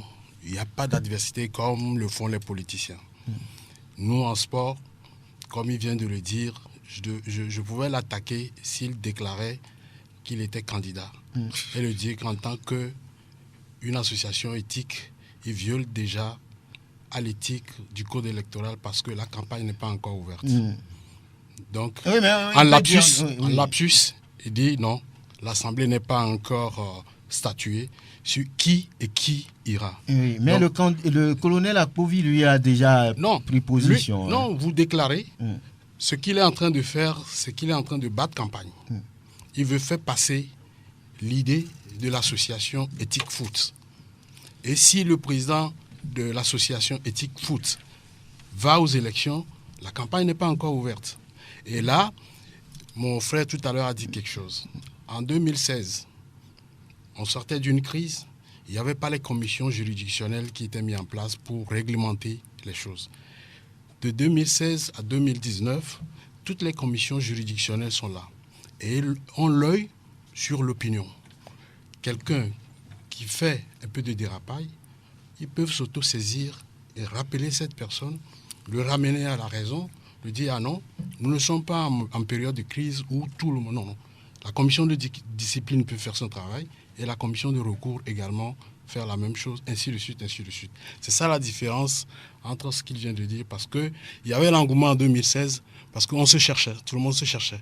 Maintenant qu'il y a une stabilité de fonctionnement et d'organisation au niveau de la Fédération togolaise de football, en 2020 par exemple, c'est vrai que nous sommes en démocratie, chacun est libre de faire... Oui, mais c'est plutôt quand les choses sont vraiment apaisées que les gens doivent pouvoir rapidement déclarer ce qu'ils veulent faire. Non, vous savez ce qui s'est passé. Oui. Les acteurs, je dis les acteurs, on a deux acteurs, les acteurs directs et les acteurs indirects. Les vrais acteurs sont ceux-là qui iront dans la salle pour aller voter. Et les acteurs indirects sont des associations comme Tino, comme d'autres personnes, qui peuvent déposer et là inviter au Congrès et solliciter le suffrage des votants. À ce niveau, il y a deux choses. Aujourd'hui, les acteurs ont compris que nous venons de très loin et qu'aujourd'hui, il faut jouer l'apaisement. Il faut faire en sorte que nous puissions aussi progresser dans les installations des infrastructures, dans le fonctionnement de nos championnats, et effectivement d'innover un certain nombre de choses au Togo. À plusieurs séminaires, comme Tino aussi l'a eu à le faire, on dit plus un bureau reste sur place, plus il pérennise ses actions. Je prends le cas de la RDC, de Constant Omari. Je pense qu'il est à son 5e mandat ou son 4e mandat en cours. Et vous voulez que ce soit le cas au Togo aussi? Attends, je vous... vous donnez un exemple. Non, vous voulez que ce soit le cas? Attends, s'il vous plaît. 5 mandats. Il me dit 5 mandats. Allez en RDC pour voir les infrastructures que ce monsieur a fait gagner à la RDC. Mais pourtant, il est critiqué. S'il vous plaît. Oui, quand vous donnez les exemples... Je vous donne les exemples. Oui. Non, donc vous me laissez terminer parce que vous êtes là pour modérer les actions, pour modérer les paroles. Je vous donne des exemples. Il en sait quelque chose. C'est ce que recommande la FIFA. Plus vous êtes là, plus vous faites plus pour votre pays. Alors, qu'est-ce que ça veut dire? Quand vous prenez la France, de Noël Legrand, je pense qu'il a son 2e ou 3e mandat également. Dans toutes les associations affiliées, soit à l'UEFA, la CAF, un peu partout, c'est ce qui est recommandé. Et quand vous prenez la position de Constant Omari, il est passé de membre du bureau exécutif de la CAF et il est maintenant au niveau de la FIFA. C'est là où toutes les décisions se prennent. Dans le cas espèce du Togo, je vous assure qu'à un moment donné, la FIFA, la CAF étaient fatigués du Togo. Et c'est ce que je suis en train de dire. Nous avons perdu la confiance. Et la première des choses que ce bureau actuel, le bureau sortant actuel a fait, c'est de prendre le bâton de pèlerin et aller arracher la confiance auprès de la FIFA. C'est ce qui a donné un déclic au niveau de notre football. Et voir maintenant certaines installations et structures se poser. Mais je ne peux pas dire que c'est fini. Non. Ils doivent monter, ils doivent continuer. Et c'est là où je rejoins un peu M. Tino Adjeté pour dire il aurait pu, avec Foot Éthique, se constituer en consultant. Et là, les associations, pas forcément du Togo, du Bénin, du Ghana, parce qu'il a la matière, viennent vers lui en tant qu'expert de la chose et exploitent son cogito et tout ce qu'il a comme... Donc vous voulez que Foot Éthique se limite juste Non, attends. Non, au fait, pour l'instant, moi, on a travaillé longtemps. Bien sûr. Il présente l'association Foot Éthique comme une entreprise où il faut définir les objectifs, accompagner ces objectifs par des moyens et après contrôler et prendre des décisions. De tout ce qu'il a dit, ce régime en 4. Alors, prendre une décision, ce n'est qu'à la fin du mandat que vous pouvez dire, bon, ok, je vais évaluer ce que le monsieur a fait, ou je vais évaluer tout le programme qu'il a émis sur le tapis. Nous lui avons accordé, voilà, il a fait ceci, il a fait ça, il a fait ça, il a fait ça, il a fait ça, et il a fait peut-être à 80, 60, 50%, 45%, ça dépendra de ce que l'évaluation que vous aurez eu à le faire. Et ce n'est qu'à partir de là que vous allez prendre une conclusion, comme il vient de le dire. Donc tout le schéma de foot éthique se résume dans une communication d'entreprise. Voilà.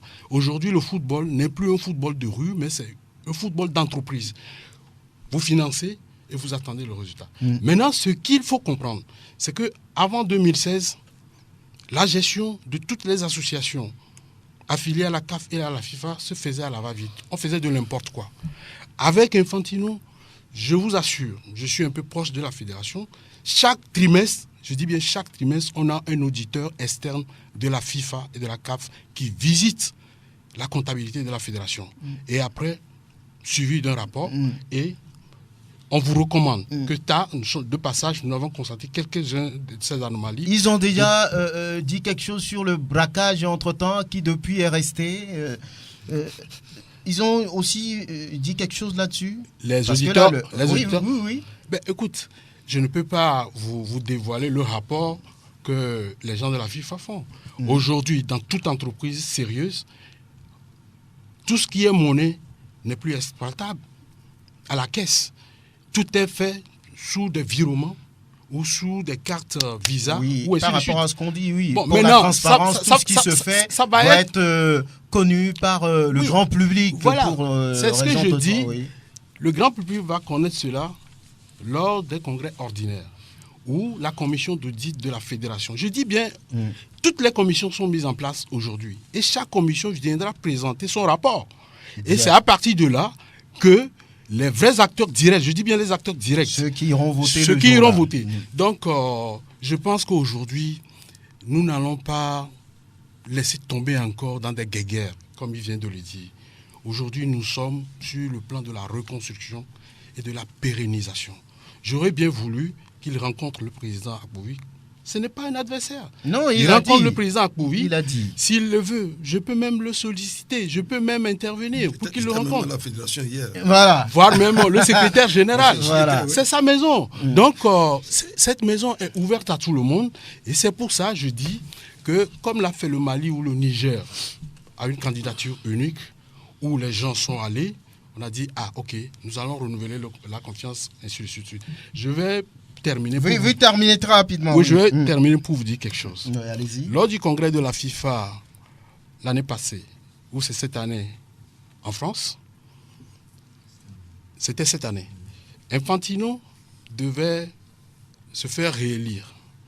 Et dans les membres de l'UEFA, concomitait un semblant de coup d'État ou un semblant d'abstention, de vote. Ça a été remonté. Et dans la salle, avant l'élection, rapidement, des résolutions ont été prises. Or, statutairement, il faut aller à bulletin secret. Et on dit, bon, ok, la résolution a été prise avant la veille que ça va être fait par acclamation. On va maintenant le lendemain, on exécute la résolution et c'est par acclamation que Infantino a été réélu. Donc, vous savez, le Congrès étant souverain sur un certain nombre de plans, le Congrès peut décider et imposer à qui veut bien l'entendre ses conclusions. Voilà, il n'y a que le Congrès en tout cas. Ico Rodrigue, merci d'être en studio. Oui, vous vous prononcez par rapport à l'environnement footballistique à un peu plus d'un mois de ce congrès-là qui va appeler les acteurs à choisir un nouveau président pour la Fédération togolaise de football. Tino Adjetté a parlé de foot éthique, il faut sortir de l'immobilisme, encourager la bonne gouvernance, le respect, le fair play, tout ce qui tourne autour. Oui, et je peux dire un merci à cette sortie, mais peut-être que c'est une sortie un peu en retard. C'est vrai. Voilà pourquoi on peut dire que c'est dans le sillage des élections à venir. C'est un peu dommage.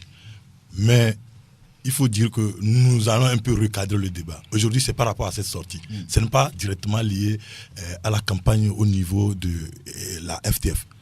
Ce qu'il y a, c'est que aujourd'hui, il faudrait que la gestion de notre football soit une gestion saine. Voilà pourquoi j'ai dit que je salue cette sortie. Et ça doit être comme ça. Vous avez vu au niveau de la FIFA, quand la commission d'éthique est sortie, même le président de la FIFA a été atteint, a été touché. C'est ce que nous voulons. Et je pense que c'est ce qu'il a dit. Il faut qu'il y ait des commissions. Et que ces commissions-là... Des commissions puissantes et indépendantes. Et que ces commissions-là puissent travailler avec franchise. Quand on parle d'éthique, même l'éthique peut frapper même des candidatures des gens. Vous vous rappelez qu'on peut dire par rapport à ceci, par rapport à ceci, la commission d'éthique juge votre candidature invalable.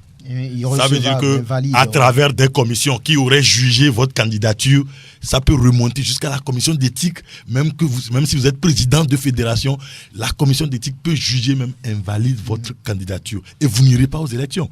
C'est à cela que nous devons arriver d'abord.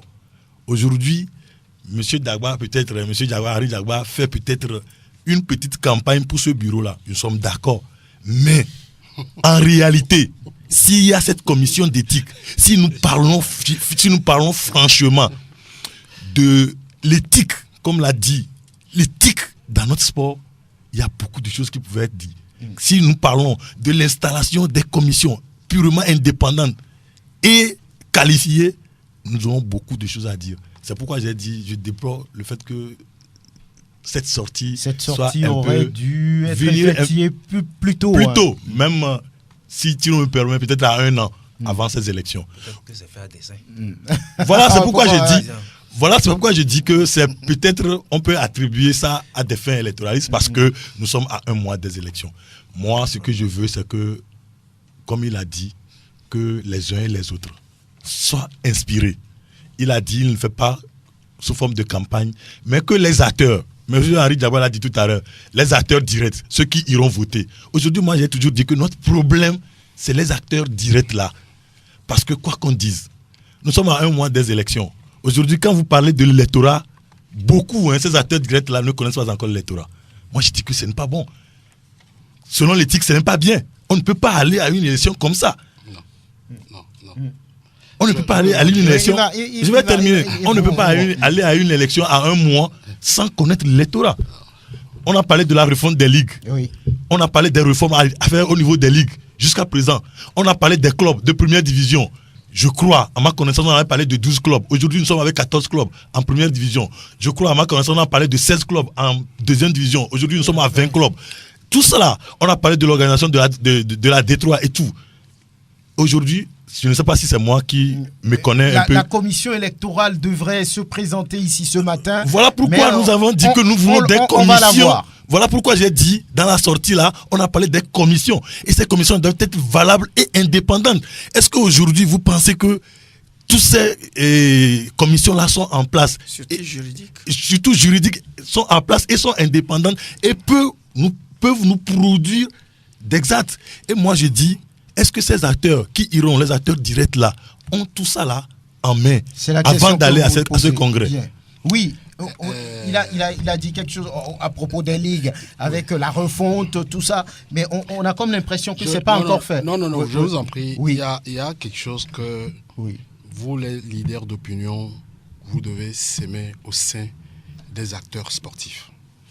C'est quoi? Dire aujourd'hui que les acteurs directs ne maîtrisent pas le corps électoral, c'est fait insulte. Non. S'il vous plaît, c'est fait insulte à l'intelligence de tous ces acteurs. C'est juste un constat. Et je pense, c'est un constat journalistique. Oui, mais ce n'est pas une insulte. Qui va dans le sens de dénigrement de tous ces acteurs. Non. Ça, c'est un. Deuxième chose, lorsque les acteurs directs, comme il le dit, ont constaté que effectivement notre statut prévoyait un corps électoral de 12 sur 14, de 12 sur 18, ont décidé de prendre une résolution la dernière fois au congrès de Santa Maria. S'il vous plaît, et à l'unanimité, ils ont décidé que le championnat finissant, les clubs classés de 1er au 12e sont retenus. Pour les D2, au nord, ils sont 8. Les clubs classés du 1er au 6e, oui, 5e, pardon, sont retenus, et ceux du Sud, classés du 1er au 7e, sont également retenus. Plus d'autres résolutions au niveau des ligues. Et là, qu'est-ce qui s'est passé? Le Congrès étant souverain, c'est là où je dis quelque part que les journalistes, vous êtes des leaders d'opinion. Vous devez saisir les acteurs de l'époque pour leur dire, si vous n'êtes pas d'accord à cette résolution, il y a des voies de recours qu'il faut faire. Et c'est 10 jours. Vous introduisez ces voies de recours, et ces recours vont faire son petit chemin, juste aller au tas si c'est possible. Sur le cas, maintenant, par exemple, le Congrès, de ce qu'il a dit par rapport à la refonte des ligues. S'il vous plaît. Oui. Qu'est-ce qui s'est passé? Comme quoi? Oui, depuis, on les a installés, il y a eu des... Les ligues ne sont pas installées pour de fins électoralistes. Les ligues sont installées avec un cahier des charges. Oui. Je suis président s'il vous plaît, je suis président de la Ligue maritime. Vous avez rempli votre cahier de charges? S'il vous plaît. Vous avez rempli ça? S'il vous plaît. Oui ou non? Moi, en ce qui me concerne, j'ai rempli. Et je peux vous dire pourquoi on n'est pas allé au fin. C'est ce que vous voulez entendre. Oui, pourquoi? Bien. Lorsque nous avons été installés, nous avons eu un certain nombre de cahiers de charges. Et ces cahiers de charges, c'est de faire rouler le ballon et de faire les tests. Le ballon, nous avons eu à gérer le championnat intra-ligue qui aujourd'hui ont permis aux clubs qui doivent jouer en deuxième division et ceux de la deuxième division redescendent pour la D3 nationale. Donc ça veut dire qu'un travail a été fait sur ce plan. Remettre en cause l'installation de ces ligues, ça veut dire que vous voulez remettre en cause également le championnat intra-ligue qui ont qualifié ces équipes. Ça c'est. Deuxième chose, lorsque nous étions là, on a fait appel à tous les acteurs. Aujourd'hui, il y a un travail très sérieux sur tous les plans. Dans ma ligue, j'ai des clubs de première division et j'ai des clubs de deuxième division et les clubs de troisième division. Aujourd'hui, sans vous mentir, lorsque le Connect FIFA est arrivé et on leur demande le statut, les PV du dernier congrès, les logos et toutes ces choses-là, sur l'ensemble des clubs, pratiquement 20% on peut exécuter cela. Or, les statuts standards que la FIFA nous a imposés, qu'on doit refaire au niveau des ligues, refaire au niveau des districts, prévoyaient que pour aller à une élection, tous ces clubs participants doivent être à jour sur le plan statutaire et sur le plan élection. Ça veut dire renouveler la classe. Maintenant, au niveau de... Moi, je parle de notre ligue. Au niveau de notre ligue, nous avons fini maintenant les tests que nous avons approuvés ensemble avec les premiers acteurs des 6 préfectures qui sont constituées en district. Nous les avons approuvés. Ils ont le droit de vote? S'il vous plaît. Nous les avons approuvés. Maintenant, il faut aller sur le terrain et aller approuver avec tous les acteurs de ces clubs. Mais il faut que tous ces clubs-là, qui sont affiliés au district, font également le ménage au sein de leurs choses en allant aux élections, en mettant en place un nouveau bureau, en faisant tout ça. Et franchement, c'est ça qui nous a pris beaucoup de temps. Et certains clubs aujourd'hui ont commencé par faire le renouvellement. Et ce n'est qu'après cela que les districts seront installés et ces clubs viendront voter pour les membres de ces districts. Et aujourd'hui, le test prévoit que seuls les districts vont élire le bureau exécutif de la Ligue. Donc vous voyez que le chemin, moi je veux vous assurer d'une chose. Nous sommes dans une période de réforme. Il ne faudrait pas que les gens pensent qu'on va aller à la va-vite ou aller tirer pour dire bon, on va élire, on va faire ceci. Ce n'est ni, excusez-moi, ce n'est ni un plan pour les élections. Tino, s'il se présente et qu'il présente un programme alléchant, je ne vois pas pourquoi on ne va pas voter. Oui, ça c'est clair. Oui, Tino a dit...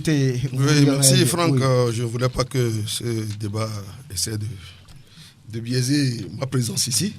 Je suis venu pour expliquer un peu foot éthique. Oui. Mais tout ce qu'ils sont en train de raconter, je suis entièrement d'accord avec eux. Je pousse ça entièrement. Et je sais aussi ce que c'est. Je ne voulais pas rentrer dans ce débat. Si je rentre dans ce débat, ça va être... je perdrai un peu... honnêtement. Parce que quand on parle de réforme, on parle de commissions véritablement autonomes. Pour réformer, il faut que ceux qui doivent réformer connaissent la matière, savent quoi faire. Il faut qu'il y ait un chronogramme qui soit prédéfini. Et eux-mêmes, ils doivent l'assimiler. Ils savent ce qu'ils iront faire là-bas. Et pour quel délai encore. Voilà. Vous allez, par exemple, à un certain niveau, vous ne venez pas à un secrétariat ouvert. Vous déposez un courrier dans les ligues. Mais les ligues sont emboindries à 6, j'imagine. Mais alors que c'était 14. Maintenant, il est question d'aller vers la population. La population s'élargit. La jeunesse également. Qu'est-ce qu'il faut faire pour aider à avoir la jeunesse au cœur de nos activités? C'est ça. Je ne voulais pas que ces débats-là viennent en quiproquo, en piqué de réactions, de tout, pour quand même donner d'autres feux à cette assise. Je crois qu'il faut quand même que... Je sais que là, ça ne va pas en finir maintenant. Quand on parle des ligues, je crois que c'est à des visées électoralistes. Oui. J'imagine. Et c'est pour ça que moi, tout à l'heure, M. Iko Reduc disait que j'aurais pu le faire un peu tôt. J'ai dit non. À un moment donné, tu sors un peu tôt, tu diras la même, autrement que tu viens de casser le bureau. Tu as tendance à casser le bureau. Pourquoi tu dégages des trucs comme ça à pareil moment? Tu veux créer une autre crise. Tu le fais tard. Les gens te posent la question, pourquoi tu le fais maintenant? Mais moi, ces argumentations ne m'inquiètent guère. Je dis, je suis serein, je suis cohérent. Dans la vie associative, il faut savoir ce que tu veux. Quel est le programme que le bureau avait présenté? Mais quand on parle de la réforme, des réformes au niveau de la FIFA, écoutez-moi bien, un menuisier ne peut pas aller réformer un maçon. Mais voilà. Donc ceux qui vont faire les réformes, ils ont quel élément? Mais il y avait des bureaux, il y avait 14 ligues. Les bureaux là se sont disloqués comment? Sur quelle base de PVI? Voilà, moi je ne voulais pas arriver dans ce détail-là. Les gens sont venus s'asseoir sur ces bureaux, c'est des membres qui sont élus. Je vous ai dit, honnêtement, les 7 ne le permettaient pas. Quand vous êtes élu là, il faut que la légitimité prime sur la légalité. Vous savez ça, c'est ça les tests. C'est ça la législation. Il faut que ceux qui sont élus là aient beaucoup plus de poids pour que ceux qui sont nommés. C'est comme ça. C'est clair. C'est clair. Bon, maintenant, ceux qui sont élus, comment ils se sont disloqués?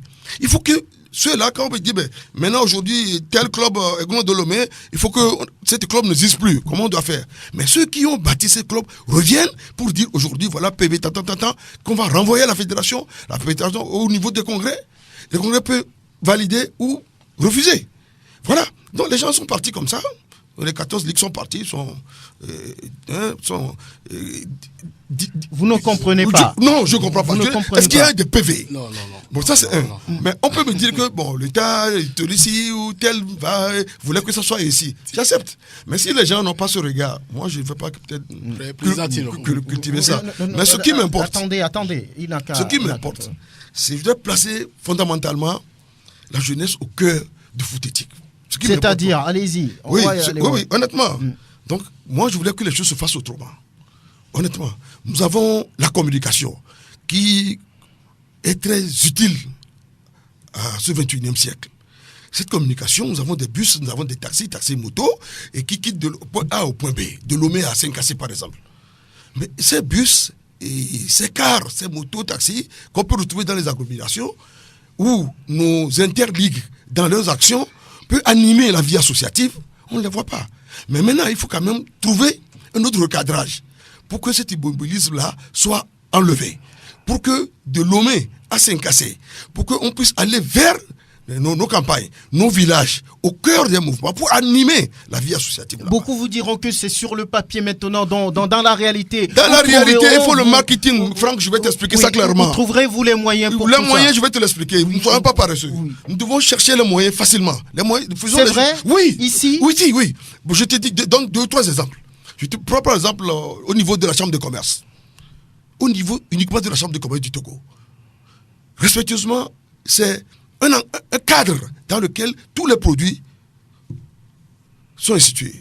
Mais on peut faire des partenariats avec la chambre de commerce et avec ces commanditaires de produits-là, les véhiculer d'ici jusqu'à Saint-Cassé. et qu'il y a des redevances qui vont revenir à la fédération. La communication, il y a des droits de rétribution de la communication, du monde numérique. Et tout ça, c'est des choses à évaluer. Donc ça là, nous avons l'argent de la CAF qui est insuffisant, de la FIFA qui me semble aussi insuffisant, mais nous avons des moyens, nous avons des braves personnes, des blancs gens au Togo. Est-ce que les gens sont disposés à mettre il faut en créer pour bien le sûr, sport? Bien sûr, parce que quand vous ne mettez pas les canaux en place, comment les gens peuvent être tuyautés?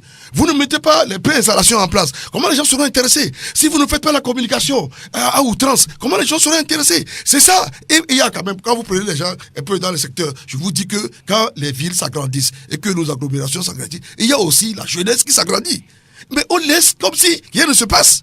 Mais il y a les points des Éminiaman un peu partout, jusqu'à Saint-Cassé. Qu'est-ce qu'on fait de ces points-là? Quelle est l'animation qu'on donne? Si on met 1000 kiosques devant des t-shirts éperviers, des petits trucs de la sélection nationale. Mais, et que chaque kiosque a 5 motos, avec des trucs publicitaires, hein, et avec des gens en sandwich, ils mettent les logos, tout, et ils véhiculent les ventes de tout. 5 fois 1000, ça fait 5000. On peut quand même absorber les chômages par là. C'est des propositions, honnêtement. Mais au niveau des tests juridictionnels et autres que nous devons peut-être dire ou chercher à approfondir, ça, il ne faut pas que, dès maintenant là, si on commence ce débat, c'est comme si on est en train de casser un peu le rythme électoral, on est en train de... Non, tout le monde doit pouvoir savoir ça. Et depuis le commencement, il y a 4-5 ans, les gens doivent savoir là où ils peuvent aller avec le bureau. Qu'est-ce que le bureau peut être de bon ou de mauvais? Donc, il y a aussi les commissions, et à part, il y a l'Assemblée, qui est le dernier recours, qui peut dire que, bon, qui peut entériner, qui peut même refuser des choses d'une manière subite. Voilà, donc nous ne serons pas confiants. Ouais. Aristide, vous n'avez pas encore réagi à propos de ce que dit Tino Adjeté, c'est le foot éthique. Vous l'avez écouté? Oui. Oui, je crois que ce projet n'est pas un nouveau projet parce que avant même que le bureau d'Akpovi ne soit installé, je pense que, si je me trompe, il a déjà parlé de ce projet et même lorsqu'il y avait le comité de normalisation, on a déjà eu quelques éléments donc de ce projet. Mais le débat, comme il le dit, j'aurais souhaité également, comme l'a dit tout à l'heure Rodrigue, qu'on aurait pu peut-être parler de cela depuis, parce que là, si vraiment, à quelques semaines, peut-être, ou à quelques jours des élections, on revient avec ce débat, on a l'impression peut-être que oui, c'est juste pour les élections, alors que si vraiment c'est pour le développement du football... Il s'est expliqué. Oui. Vous sortez un an avant le congrès, les mêmes questions viennent. 2 semaines avant le congrès, les gens vous diront, mais pourquoi c'est maintenant? Mais de toutes les façons, on aura des choses à vous demander. Oui, oui, naturellement. Mais je pense quand même que pour aider le football togolais, oui, on peut aider le football togolais tous les jours. On peut l'aider d'une autre manière. Je crois que le président Adjeté n'est pas forcément peut-être obligé d'être dans un bureau exécutif avant de pouvoir aider la fédération. Il a cette capacité-là de prodiguer d'utiles conseils. D'ailleurs, quand vous prenez par exemple l'actuel bureau, il me semble qu'après les élections, on a même fait appel à des présidents de clubs qui n'étaient pas forcément membres de ce comité exécutif. Je voudrais parler peut-être des conseillers nommés, des conseillers nommés et tout. Des conseillers spéciaux peut-être. Oui, spéciaux. Il y avait le président Winnie Dogbache, il y avait Amouzou Tete, il y avait qui encore Dobou. Voilà. Oui, mais on les a jamais vus. Oui, mais ça ne me concerne pas. Moi, je suis en train de faire une analyse et je pense quand même que c'est quelqu'un qui est mieux placé pour pouvoir jouer ce rôle, même si vous le placez déjà comme conseiller spécial. Non, mais il a cette capacité. Comme on le dit, il n'y a pas d'adversité dans le football. Aujourd'hui, si par exemple je gagne, malheureusement je ne suis pas candidat, si je gagne les élections, je peux faire appel à Franck Lunyama ou à Ikerelik de venir m'aider. Aujourd'hui, quand vous prenez Ahmad, on peut tout le reprocher, mais aujourd'hui, il fait appel à des Didier Drogba, à des Samuel Eto'o. Mais Samuel Eto'o et Didier Drogba qui n'ont pas cherché tout de suite à diriger, n'est-ce pas, cette confédération africaine de football. Je pense que chacun a ses capacités. C'est un peu comme sur le terrain. On a des joueurs qui sont physiques, on a des joueurs techniques. Maintenant, il revient à l'entraîneur de pouvoir tirer le meilleur de chaque joueur. Ce joueur physique-là, voilà le rôle qu'il peut jouer sur le terrain. Ce joueur technique, voilà le rôle qu'il peut jouer sur le terrain. Et donc, parlant donc de foot éthique, moi je pense quand même que c'est un très bon projet. Maintenant, il reste aux congressistes de pouvoir décider de toutes les façons, parce que les 48 votants, le jour-là, ce sont eux qui auront le dernier mot. Aujourd'hui, on a un bureau qui va présenter un bilan. Personnellement, je ne sais pas pourquoi, entre-temps, Tino Adjete s'est retiré, s'est effacé, et que, il a plus de recul. On dit reculer pour mieux sauter. Je pense que cette fois-ci, il va sauter, mais avec le concours des votants, puisque de toutes les façons, si aujourd'hui, on doit faire une analyse, ou on doit peut-être comparer, disons, ce qu'il faut comparer, je pense qu'il y a des bilans à présenter. Moi, j'aime souvent le concret, et je pense fondamentalement que c'est sur ce concret-là, évidemment, que les congressistes vont pouvoir décider. Et vous, Mamaouia, vous êtes secrétaire général d'une association de joueurs. Oui, qu'est-ce que vous dit cet environnement-là? On est à un mois du congrès. Vous voulez d'abord dire quelque chose à propos de foot éthique, ou vous voulez parler de façon globale? Sur ce plan, je ne peux pas me prononcer par rapport aux velléités électorales, parce que je n'en ai pas compétence, puisqu'on va me prêter une couleur peut-être. Mais je voudrais dire tout simplement qu'une fédération ou une institution nationale ne peut pas être au-dessus des décisions de l'État. L'État a voulu orienter du moins la fédération togolaise de football vers quelque chose. Elle a dit à la fédération de s'aligner sur les régions qu'elle va créer. Elle a ajouté une région, ça fait 6 régions. Et la fédération devait aller à 6 ligues. On doit s'en tenir à cette décision. Maintenant, c'est à la fédération de trouver un mécanisme pour pouvoir ériger de façon légale, de façon statutaire, ces ligues-là. Donc, ce mécanisme est tellement lourd, il faut passer par les districts, les clubs qui sont dans ces districts-là, remonter jusqu'à la ligue. Ce mécanisme est tellement lourd que ça prend un peu du temps. Maintenant, qu'est-ce qu'il faut faire? C'est à la commission électorale qui est mise en place, qui est habilitée maintenant à trouver une résolution prompte, acceptable à tout le monde. Je pense que ça a été trouvé au dernier congrès de Santa Maria. Et je pense que ça a retenu l'assentiment de tout le monde pour qu'on trouve... Vous pensez? Je pense que tout a été fait là-bas et on est sorti de la salle avec l'accord de la majorité, pour ne pas dire par acclamation, de la majorité. Donc je pense que la commission électorale va faire de telle sorte qu'une résolution soit trouvée définitivement. Ça a été trouvé, mais il y a des velléités, soit trouvée définitivement pour que le corps électoral aille désigner celui qu'il pense qu'il va gérer notre football. Mais pour revenir en tant qu'observateur, je voudrais dire tout simplement qu'en tant qu'observateur, en tant que récent acteur principal, joueur, dans un passé récent, ce que les enfants vivent aujourd'hui, est-ce que par le passé, un COMEX a pu le faire? Quoi? C'est une question posée. Quoi? C'est quoi? Vous parlez de l'organisation des championnats? Il faut donner de la matière aux jeunes. Mais c'est comme si vous donnez, c'est comme si vous donnez de l'argent chaque matin à votre enfant et vous allez clamer ça tout au partout. Oui, mais c'est l'activité principale de la fédération quand même. Et on a comme ou bien tous les bureaux passés ont essayé quand même d'organiser les championnats. Je crois que sous Rock, le championnat a été organisé, sous Tata, sous Amei.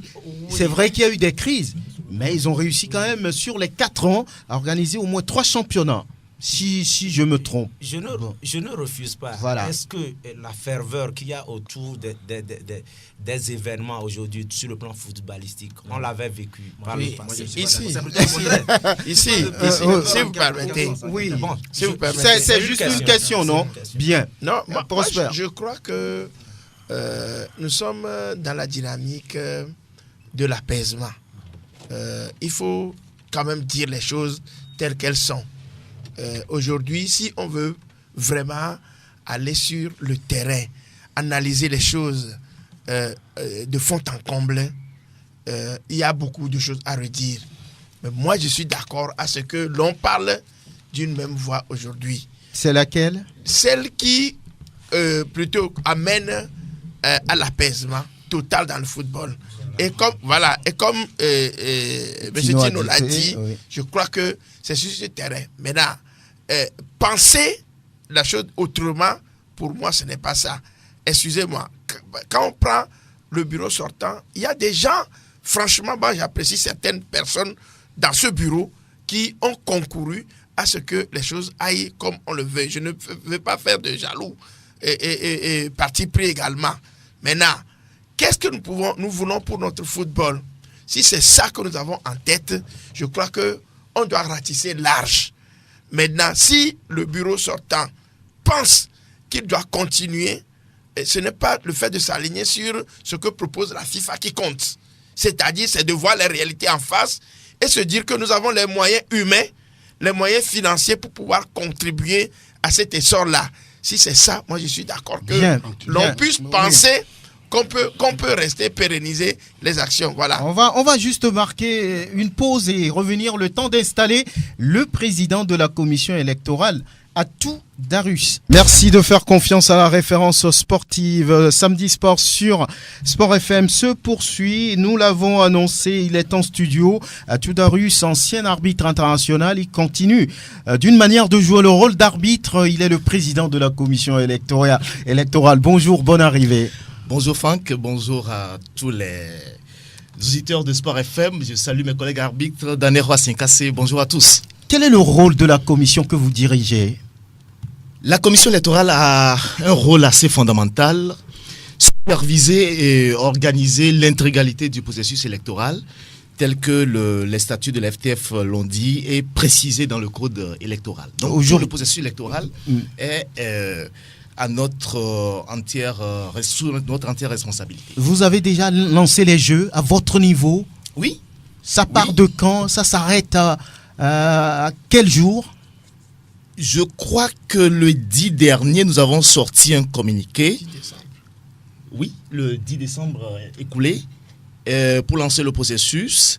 Et donc, les candidatures sont recueillies jusqu'au 26 décembre à 17h pour être conforme au statut. Et puis après, il y aura l'examen de ces candidatures, les recours éventuels vont suivre et il y aura une publication définitive des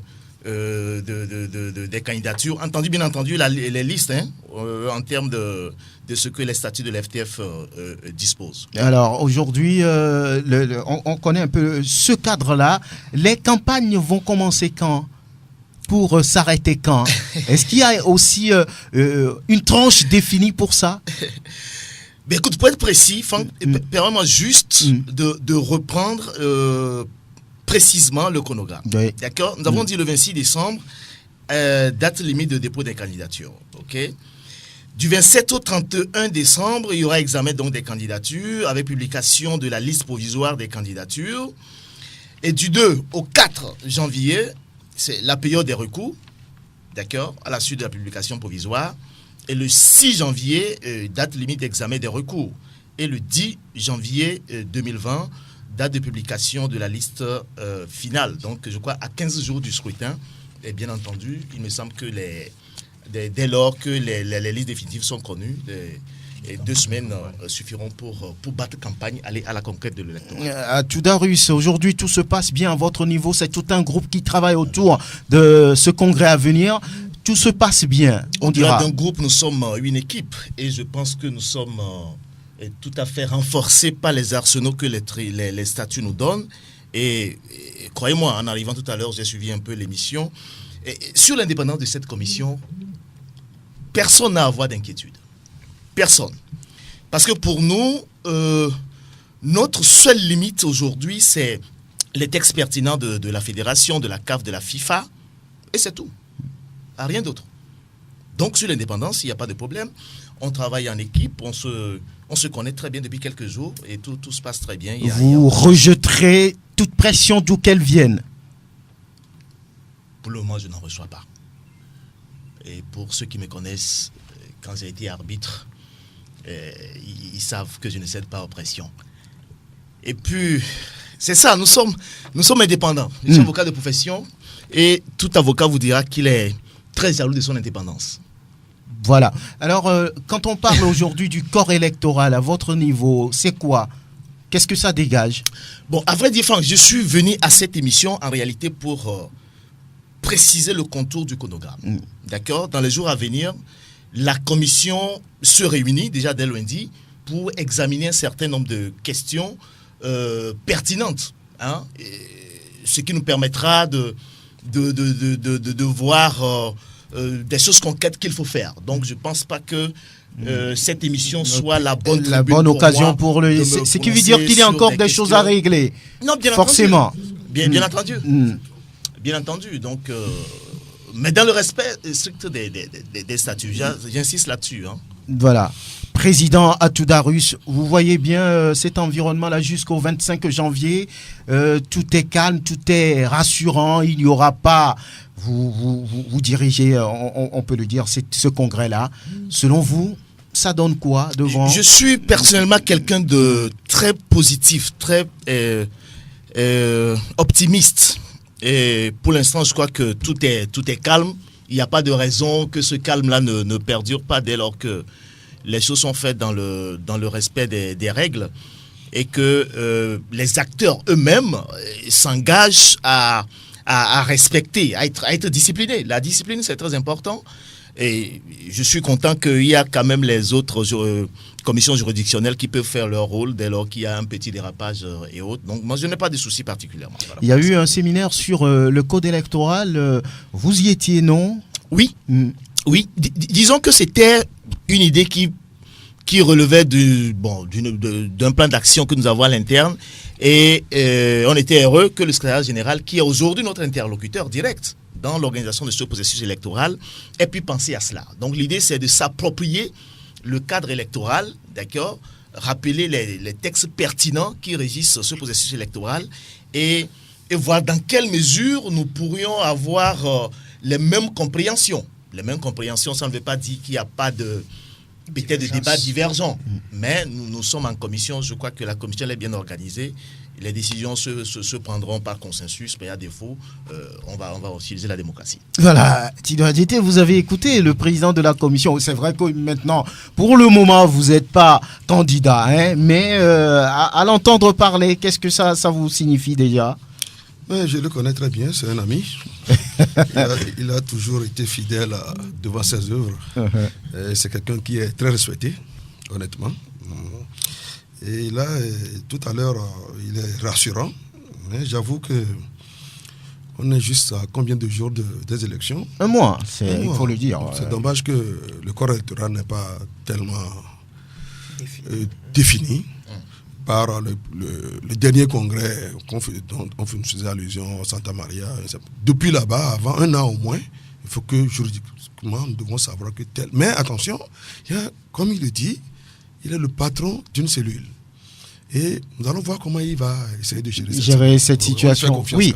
Henri Diagba, vous, ça vous tient vraiment à cœur, cette partie-là du débat? Non, bien avant de répondre à mon frère Darus, je voudrais éclaircir un tout petit peu mon cher ami Prosper Allemand. Et qu'est-ce qu'il a dit? Non, il n'a rien dit de mauvais. Oui. C'est pour rappeler que c'est lui ou c'est l'autre par rapport au décret de 2015 qui demandait à toutes les associations, les 24 reconnues par le CNOT, de se conformer à ce test. C'est un décret présidentiel. Et que dit le décret? Que dorénavant, nos ligues doivent avoir une projection sur les régions.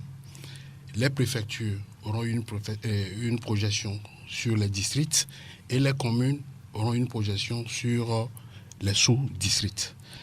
Dieu faisant bien les choses, les élections communales également ont eu lieu et aujourd'hui, à ce jour, dans chaque juridiction, si je prends le cas de la Ligue maritime, j'ai pratiquement 6 préfectures que vous connaissez très bien, si vous avez fait la géographie, bien entendu.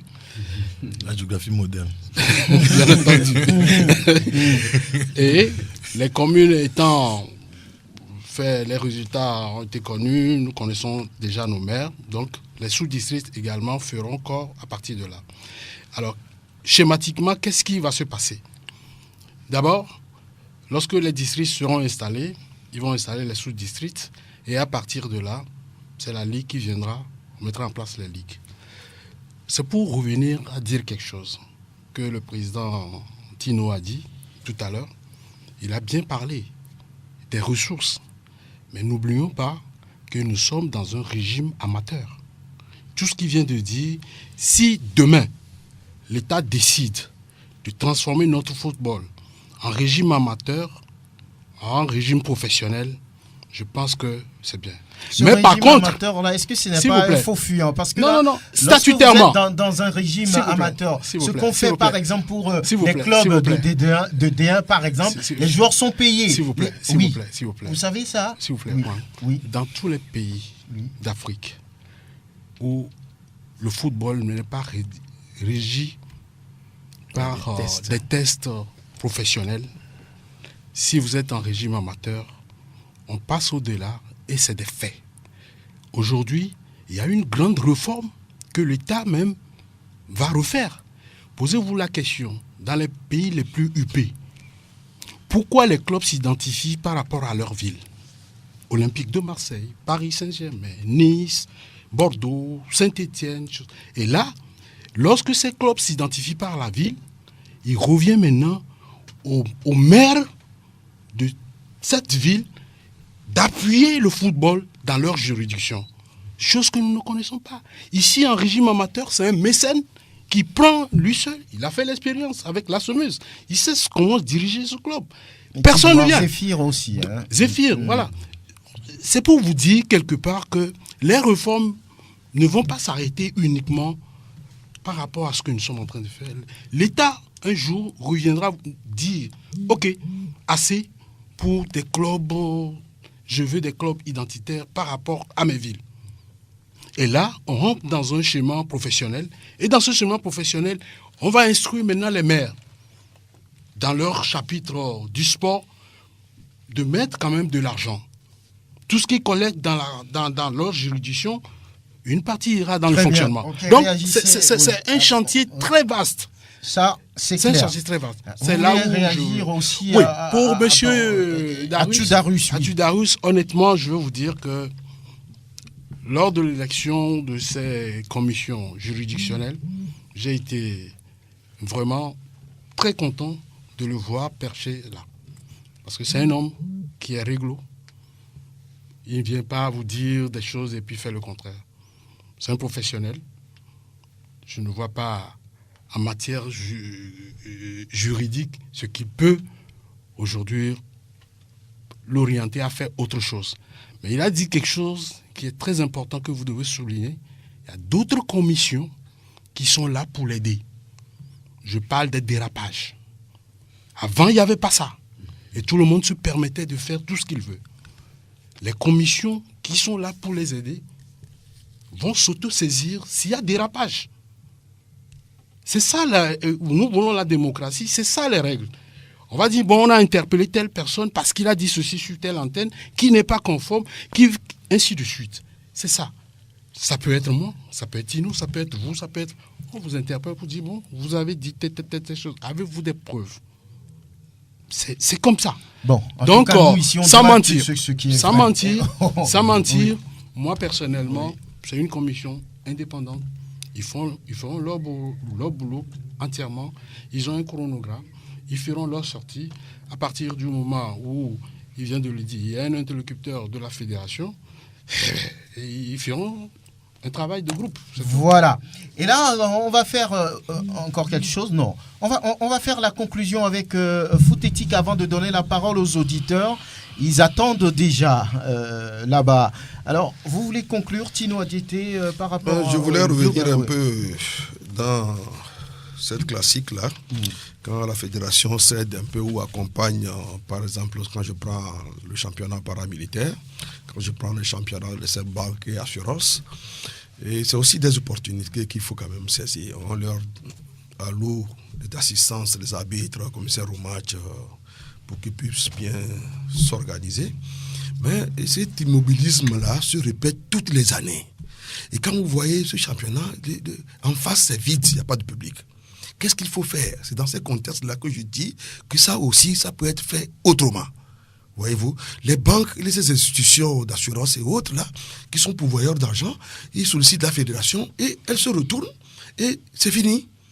Mais elles s'organisent, elles font du foot, un plaisir, et puis on les laisse partir. Et la jeunesse est là. Vous voulez dire que à chaque il faut que la fédération qui est l'institution, il faut saisir la balle au bon, oui, que pour mettre quelque chose en place. C'est pas pour dire que on tend vers la fin que je le dis. Si on tend vers la fin, c'est une grande opportunité pour que le bureau qui va arriver puisse prendre ça en compte. Ne disons les choses pas, ne prenons pas quand même des piquets pour dire que tu aurais pu dire c'est un peu tôt de tel moment. Est-ce qu'il y a des rubriques, des chapitres ou des moments précis, conventionnels, il fallait sortir, intervenir? Dites-moi s'il y a des moments comme ça. Bien. Soyons cohérents. Ou bien, et faisons les choses simples. Et sortons les mots sympathiques, les propos sympathiques, adoucissants, qui peuvent amener les gens à s'intégrer pour croire le sérieux que nous sommes atteints ou que nous voulons pratiquer. Bien. Je voulais que les tendances, les propos, tout ce qu'on doit quand même sortir à l'endroit de l'autre en face résume la personnalité dont nous constituons. Des propos élégants. Élégants. Très bien. Foothétique, merci d'être venu. Théo, les auditeurs. Peut-être qu'ils s'en foutent éperdument des Togolais. Ces jeunes qui sont allés même en finale. C'est une première. Pourquoi on n'a pas su garder cette équipe? Mais vraiment, ça fait honte. Non, arrêtons des comédies. Crions directement au sommet que c'est comme ça ne va pas. Point de vue, les auditeurs.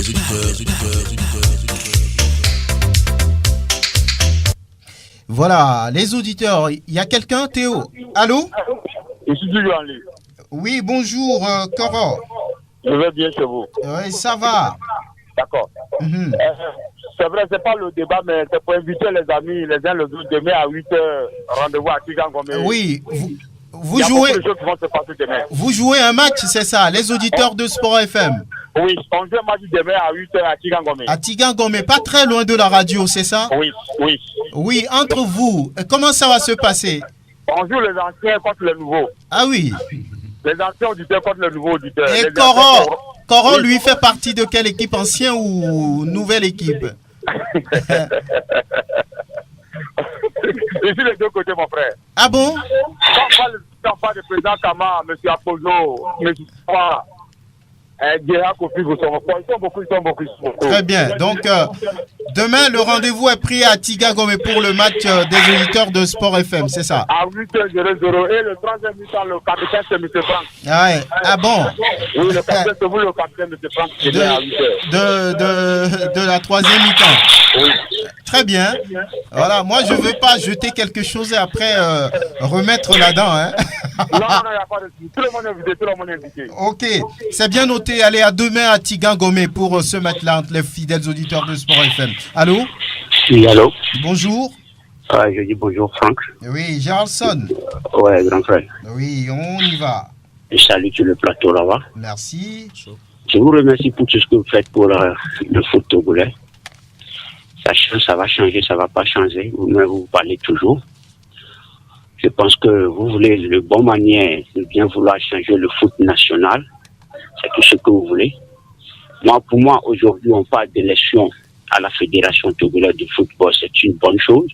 Moi, tout ce que je veux demander à tous les acteurs, il faut qu'ils se réunissent pour pouvoir trouver une solution très digne au foot national. On sait bien qu'aujourd'hui, on évolue en dents de scie. Parfois, les choses sont bonnes. Parfois, c'est problème. Moi, je veux plus voir ça encore dans le foot national.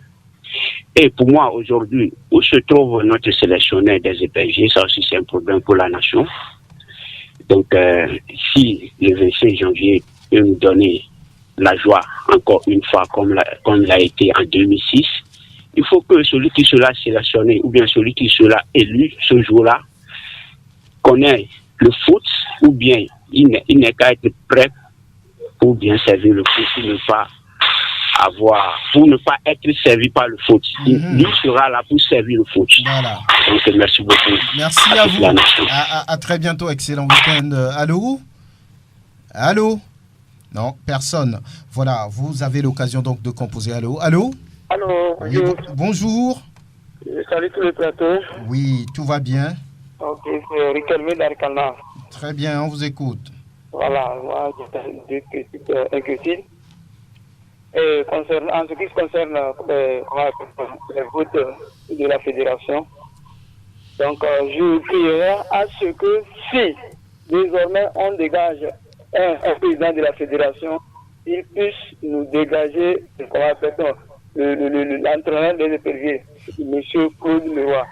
Parce que tout ce qui ne se fait pas en France, c'est ce qu'eux veulent appliquer dans les pays africains. Et c'est ce qui n'est pas bon. Donc c'est juste ce que moi j'ai à vous dire. Merci et bonne émission. Merci, à bientôt, excellent week-end.